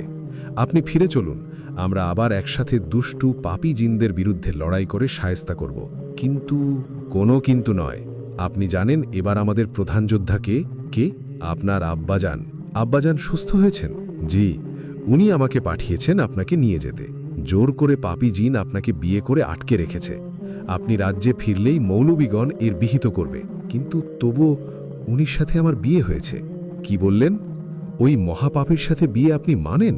উনি ইসলাম কবুল করেছেন, দিনের পথে চলার চেষ্টা করছেন। শাহজাদি নিজের রূপে ফিরে আসুন, নিজের হুঁশ ফেরান। ইবলিস শয়তান বহুকাল আল্লাহর ইবাদত করেছেন, আল্লাহর প্রধান নেকি বান্দা ছিলেন, কিন্তু তাতে কি লাভ হলো? শয়তান ঠিক শয়তানের রূপ দেখিয়েছে। পাপী জিনরাজও এই শয়তানের অনুসারী ছিল আর ভবিষ্যতেও থাকবে। কেউ ইসলাম কবুল করলেই প্রকৃত মুসলিম হয়ে যায় না, কথাটা আপনি জানেন। আর হ্যাঁ, জিন আর মানবীর সম্পর্ক কখনো ভালো হয় না শাহজাদি। এটা দুই সম্প্রদায়ের ধ্বংসের কারণ হবে। আপনার আব্বাজান তা কখনো মেনে নেবে না। শীতল একেবারে চুপচাপ হয়ে গেল। সেনাপতি একটা ছোট শিশি দিয়ে বলল, এই নিন, এটা নিজের কাছে রাখুন। কিছুটা প্রহরীদের খাওয়াবেন আর কিছুটা জিনরাজকে খাওয়াবেন। এটা কি? বিষ নয়, জিনদের ঘুমের ঔষধ। ঔষধ কাজ করতে কিছুক্ষণ সময় লাগবে। ততক্ষণ জিনরাজের সমস্ত ধ্যান আপনার উপর রাখবেন, যেন আমি প্রাসাদে প্রবেশ করতে পারি। রাতে আপনাকে নিতে আসব। আপনি জিনরাজের ধ্যান নিজের দিকে রাখবেন। সেই সুযোগে আমি প্রাসাদে প্রবেশ করব। একসময় জিনরাজ ও প্রহরীরা ঘুমে আচ্ছন্ন হবেন। সেই সুযোগে আমরা কোহকাফ নগরী ত্যাগ করব। শীতল নিজ কক্ষে বিশ্রাম নিচ্ছে। আজ তার শেষ দিন, প্রাসাদে এবং রাজের জীবনে। রাজ বিকেলে উপস্থিত হল প্রাসাদে। শীতলকে পয়গাম পাঠালো। শীতল উল্টো পয়গাম পাঠালো, রাতে একটি উপহার দেওয়া হবে। সেজন্য রাত পর্যন্ত উপহার তৈরি করতে সে ব্যস্ত। জিনরাজ প্রত্যুত্তরে আরেকটি পয়গাম পাঠালো। পয়গামে লেখা, আল্লাহর তাআলার শ্রেষ্ঠ উপহার হলো আমার বেগম। তবুও আমি অধীর আগ্রহে অপেক্ষা করে আছি আমার বেগমের তৈরি করা উপহারের জন্য। শীতল সময় নিয়ে গোসল করল, জমকালো পোশাক পরল, গায়ের সুবাস মাখল এবং কক্ষটা ফুল দিয়ে সাজালো। ময়ূর পালঙ্কটা গোলাপ দিয়ে সাজানো। এশারের ওয়াক্তের পর রাজ নামাজ আদায় করে বেগম মহলে শীতলের কক্ষে প্রবেশ করল। হালকা আলোয় কক্ষটার সাজসজ্জা বোঝা যাচ্ছে। ফুলের সুবাসে চারদিক সুশাবিত। পালঙ্কের পাশে রাখা পাত্রটা রাজের দিকে এগিয়ে দিল শীতল। কি আছে এতে? শরবত।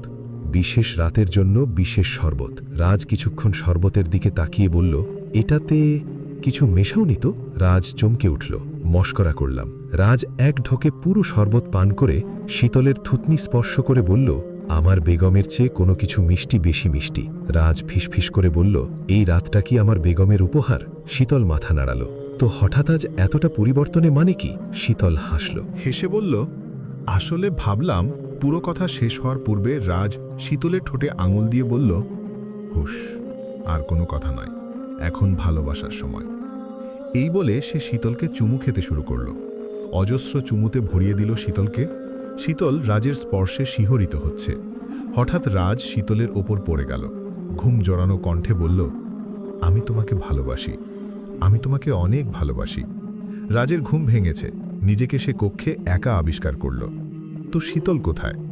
শীতল মানব রাজ্যের সমুদ্রের উপর ভাসানো ছোট জাহাজে করে ইয়েমেনের কাছাকাছি চলে এসেছে। সে হাঁটুতে মুখ গুজে বসে আছে। প্রাসাদের সবাই হঠাৎ ঘুমিয়ে পড়েছিল।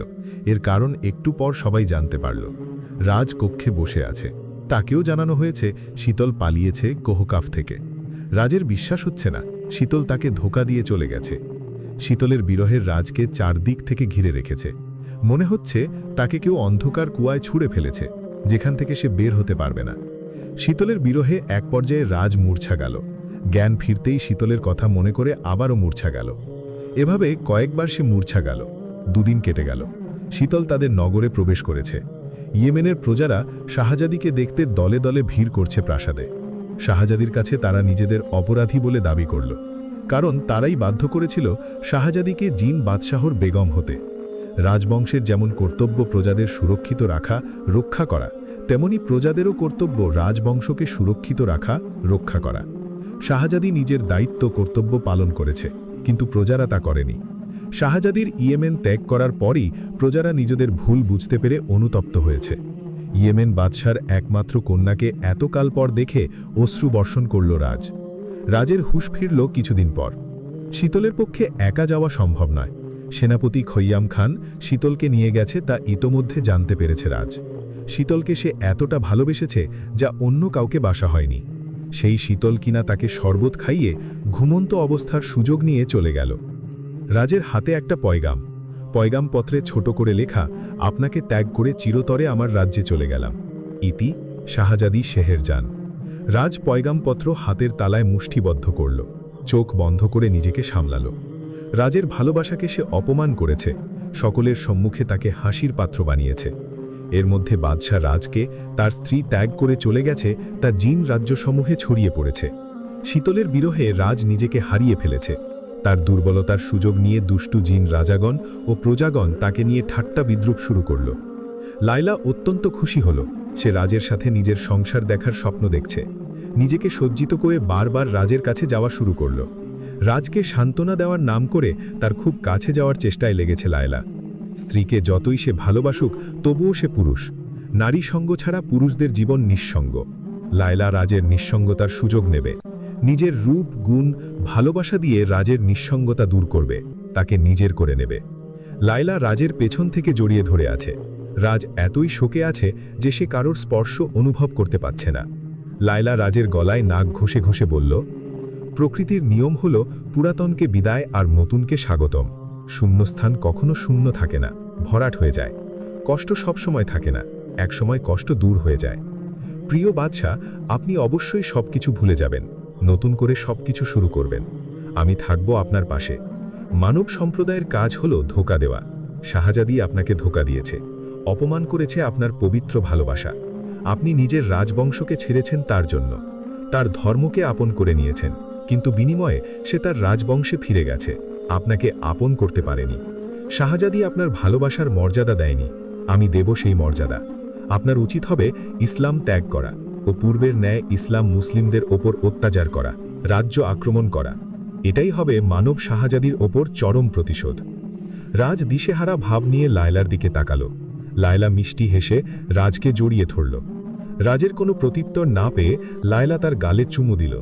লায়লা ধীরে ধীরে পালঙ্কে শুইয়ে তাকে আপন করে পেতে চাইল। রাজের চোখ বন্ধ। লায়লা তার ঠোঁটে চুমু দেওয়ার আগ মুহূর্তে সে চোখ মেলে তাকালো। লায়লাকে নিজের থেকে এক ঝটকায় আলাদা করে বলল, এখন নামাজের ওয়াক্ত, আমি নামাজ পড়ব, তুমি যেতে পারো। আর হ্যাঁ, কখনো তুমি আমার কক্ষে আসার চেষ্টা করবে না। স্ত্রী ব্যতীত অন্য নারীর দিকে তাকানোও পাপ, তাই তুমি আমার আশা ছেড়ে দাও। এ বাদশাহর হুকুম। লায়লা প্রথমে অবাক হল, এরপর অপমানে কাঁদতে কাঁদতে কক্ষ ত্যাগ করল। রাজ নিজেকে হাম্মামখানায় ধৌত করল, এরপর অজু করে নামাজ আদায় করল। নামাজের পর কুরআন তেলাওয়াত করতে বসল। শীতল তাকে ইতোমধ্যে ধর্মীয় শিক্ষায় দীক্ষিত করেছে। নামাজের সাথে সাথে খুব দ্রুত কুরআন তেলাওয়াতও শিখে নিয়েছে সে। হাদিসের জ্ঞানও সে যথেষ্ট ধারণ করেছে। শীতল একটু অবাক হল রাজের শিখবার আগ্রহ দেখে। শীতল শোবার কক্ষে নামাজ বা কুরআন তেলাওয়াত করলে রাজ প্রথমে কক্ষে প্রবেশ করতে পারত না। শক্তিশালী পবিত্র আরবি শব্দগুলো তাকে বাধা দিত। তাই শীতলের জন্য নিষেধ ছিল শোবার কক্ষে কুরআন তেলাওয়াত করা। কিন্তু রাজ আল্লাহর প্রতি ঈমান আনার পর নিজেই শীতলকে বলল শোবার কক্ষে ইবাদত করতে। আশ্চর্য বিষয়, সে সময় বিনা দ্বিধায় সে কক্ষে প্রবেশ করতে পেরেছিল। রাজ শীতল দুজনেই আল্লাহর রহমত দেখে বিস্ময়করভাবে একে অপরের দিকে দৃষ্টিপাত করেছিল। শীতল হাম্মামখানার পানিতে বসে আছে, তার কোনো কিছুতেই মন নেই। এতকাল পর সে নিজের রাজ্যে ফিরে এসেও খুশি হতে পারছে না। কি যেন নেই, চারদিক হাহাকার। শেষ পর্যন্ত বাদশা রাজকে সে ধোঁকা দিয়েছে। ফুলশয্যায় সে রাজকে কক্ষে একা ফেলে চলে এসেছে। না জানি সবকিছু অবগত হয়ে রাজের কেমন অবস্থা কে জানে। রাজ একমনে কুরআন তেলাওয়াত করছে। কুরআন তেলাওয়াত করার সময় তার মন থেকে যাবতীয় চিন্তাভাবনার অবসান হয়। কুরআনের পবিত্র শক্তির কাছে সকল দুশ্চিন্তা হার মেনে যায়। বাদশাধিরাজ কক্ষে প্রবেশ করতে পারছে না। রাজের সাথে তার গুরুত্বপূর্ণ আলোচনা রয়েছে। একজন ধোঁকাবাজ শাহজাদির জন্য সে রাজ্যের গুরুত্বপূর্ণ সকল কর্মকাণ্ড থেকে নিজেকে সরিয়ে নিয়েছে। রাজ নিজেই কক্ষ থেকে বের হয়ে ধীরাজের সম্মুখে দাঁড়াল। পুত্র, নিজের প্রাসাদের কক্ষে নিজেই প্রবেশ করতে পারছি না। হ্যাঁ, লালত তোমার উপর। রাজ হেসে বলল, আপনিও ঈমান স্থাপন করুন নিজের মনে, তাহলে দুনিয়ায় সকল কক্ষে স্থানে প্রবেশ করতে পারবেন। ধীরাজের চোখ থেকে আগুনের গোলা বের হচ্ছে রাগে। তুমি যার ধর্ম পালন করে চলেছ, সে কিন্তু তোমাকে ছেড়ে চলে গেছে। তার চলে যাওয়ার পর তার ধর্মকে কেন তুমি মেনে চলছ? কথাটা ভুল। কোন কথাটা ভুল? ধর্ম কেবল আমার বেগমের একা নয়, বরং কারও একার নয়। ধর্ম আমাদের সবার। বেগম আমাকে ছেড়ে চলে গেছে বিধায় ধর্মকে আমি কেন ছাড়ব? ধর্ম এবং বেগম দুজনকেই আমি ভালোবাসি, তাই ওদের আমার কাছেই রাখব চিরকাল। মৃত্যুর পরেও তা থাকবে আমার হৃদয়। তোমার মতিভ্রম হয়েছে, তুমি পাগল বাদশা। রাজ হাসল। ধীরাজ বলল, নামাজ, রোজা, তেলাওয়াত ইত্যাদির মাধ্যমে তুমি তোমার আল্লাহ তাআলার ইবাদত তো করে যাচ্ছ, তো রাজ্যের নিয়মকানুন কেন তবে ভাঙছ? কারণ এসব ইবাদতের মধ্যে পড়ে। এর মানে? রাজ হাসল, হেসে বলল, যেসব কাজ আল্লাহ ঘোষিত ইবাদতের অন্তরায়। মানবজাতিকে সৃষ্টির একমাত্র উদ্দেশ্য হল তার ইবাদত করা। এ কথা ঘোষণা করেছেন আল্লাহ তাআলা। কুরআনে এসেছে, আমি জিন ও মানবজাতিকে কেবল আমারই ইবাদত ছাড়া অন্য কোনো উদ্দেশ্যে সৃষ্টি করিনি। সূরা জারিয়াত আয়াত 56। এ আয়াতের আলোকে বলা যায়, মানুষের প্রতিটি কাজই হবে শুধু আল্লাহর সন্তুষ্টির জন্য। অন্যায় না ছেড়ে ভালো কাজ করে যাওয়া ইবাদত নয়। আল্লাহ তাআলা যেসব বিষয় থেকে মানুষকে বিরত থাকতে বলেছেন, সেগুলো থেকে বিরত না থেকে শুধু নামাজ, রোজা, হজ, জাকাত, তাসবিহ তাহলিল ইত্যাদি ভালো কাজে নিয়োজিত থাকলে আলোচ্য আয়াতের হুকুমও বাস্তবায়িত হবে না। কেননা কোনো ব্যক্তির মিথ্যা বলা, সুদ ঘুষের সঙ্গে জড়িত থাকা, চগলখড়ি করা, অশ্লীলতা ও বেহায়াপনায় জড়িয়ে পড়া, হিংসা, বিদ্বেষ এবং মুনাফেকি করা এবং মানুষকে দেখানোর উদ্দেশ্যে যে কোনো ভালো কাজ ইবাদতে পরিগণিত হওয়ার অন্তরায়।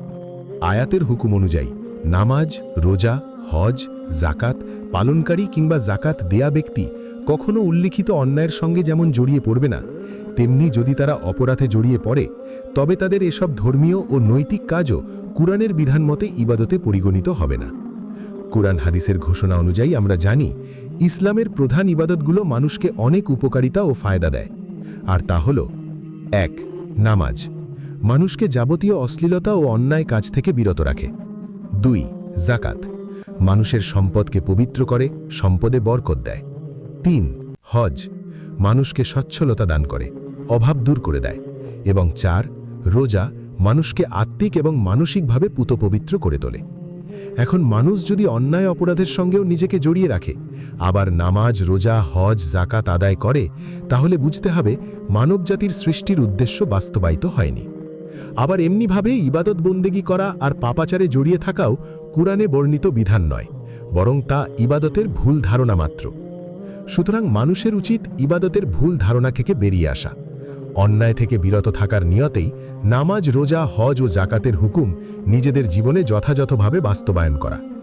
মনে রাখা জরুরি, নামাজ, রোজা, হজ, জাকাতের বিধান পালনের পাশাপাশি অশ্লীল ও অন্যায়, সুদ ঘুষ সহ যাবতীয় নিষিদ্ধ কাজে জড়িয়ে পড়া ইবাদতের পরিবর্তে তা ক্ষমার অযোগ্য অপরাধ। কেননা ইবাদত এবং অন্যায় উভয়টি একসঙ্গে করা হল আল্লাহর সঙ্গে সর্বোচ্চ সীমা লঙ্ঘনকারীর ন্যায় তামাশা করার শামিল। এ কথাও স্মরণ রাখা জরুরি, মানুষের ছোট ছোট গুনাহগুলো বারবার করলে তা কবিরা গুনাহে পরিণত হয়, এবং বারবার কবিরা গুনাহ করলে তা মানুষকে কুফরির দিকে নিয়ে যায়। সুতরাং ৩টি প্রক্রিয়ায় নিজেদের ইবাদতে নিয়োজিত রাখা: ১. আল্লাহ তাআলাকে রব মেনে তার দাসত্ব স্বীকার করা। ২. আল্লাহর নির্দেশ মেনে তার আনুগত্য স্বীকার করা। 3. আল্লাহ তাআলার সম্মান ও সম্ভ্রম রক্ষা করা। মুসলিম উম্মার উচিত সবসময় আল্লাহর সন্তুষ্টির উদ্দেশ্যে তাকে স্মরণ রেখে প্রতিটি কাজ সম্পন্ন করা। সব কাজে আল্লাহর স্মরণ এবং তার দেখানো মতে কাজ করাই হবে বান্দার প্রকৃত ইবাদত। কুরআনুল কারিমে আল্লাহ তাআলা এ কথাটিরই নির্দেশ দিয়েছেন। মানুষকে সৃষ্টির উদ্দেশ্য ব্যক্ত করেছেন, সব কাজে নৈতিক মূল্যবোধ বজায় রেখে তা বাস্তবায়নের উপদেশ দিয়েছেন। আল্লাহ তাআলা মুসলিম উম্মাকে কুরআনের এ ঘোষণা অনুযায়ী প্রতিটি কাজ যথাযথভাবে আদায় করার মাধ্যমে ইবাদতের পরিপূর্ণ হক আদায় করার তৌফিক দান করুন। আমিন। ধীরাজ তীক্ষ্ণ দৃষ্টিতে বলল, তুমি এসব হাদিস কোথা থেকে শিখেছ? আমার প্রিয় বেগমের কাছ থেকে। তার মস্তিষ্ক পুরোপুরি হাদিস দিয়ে ভর্তি।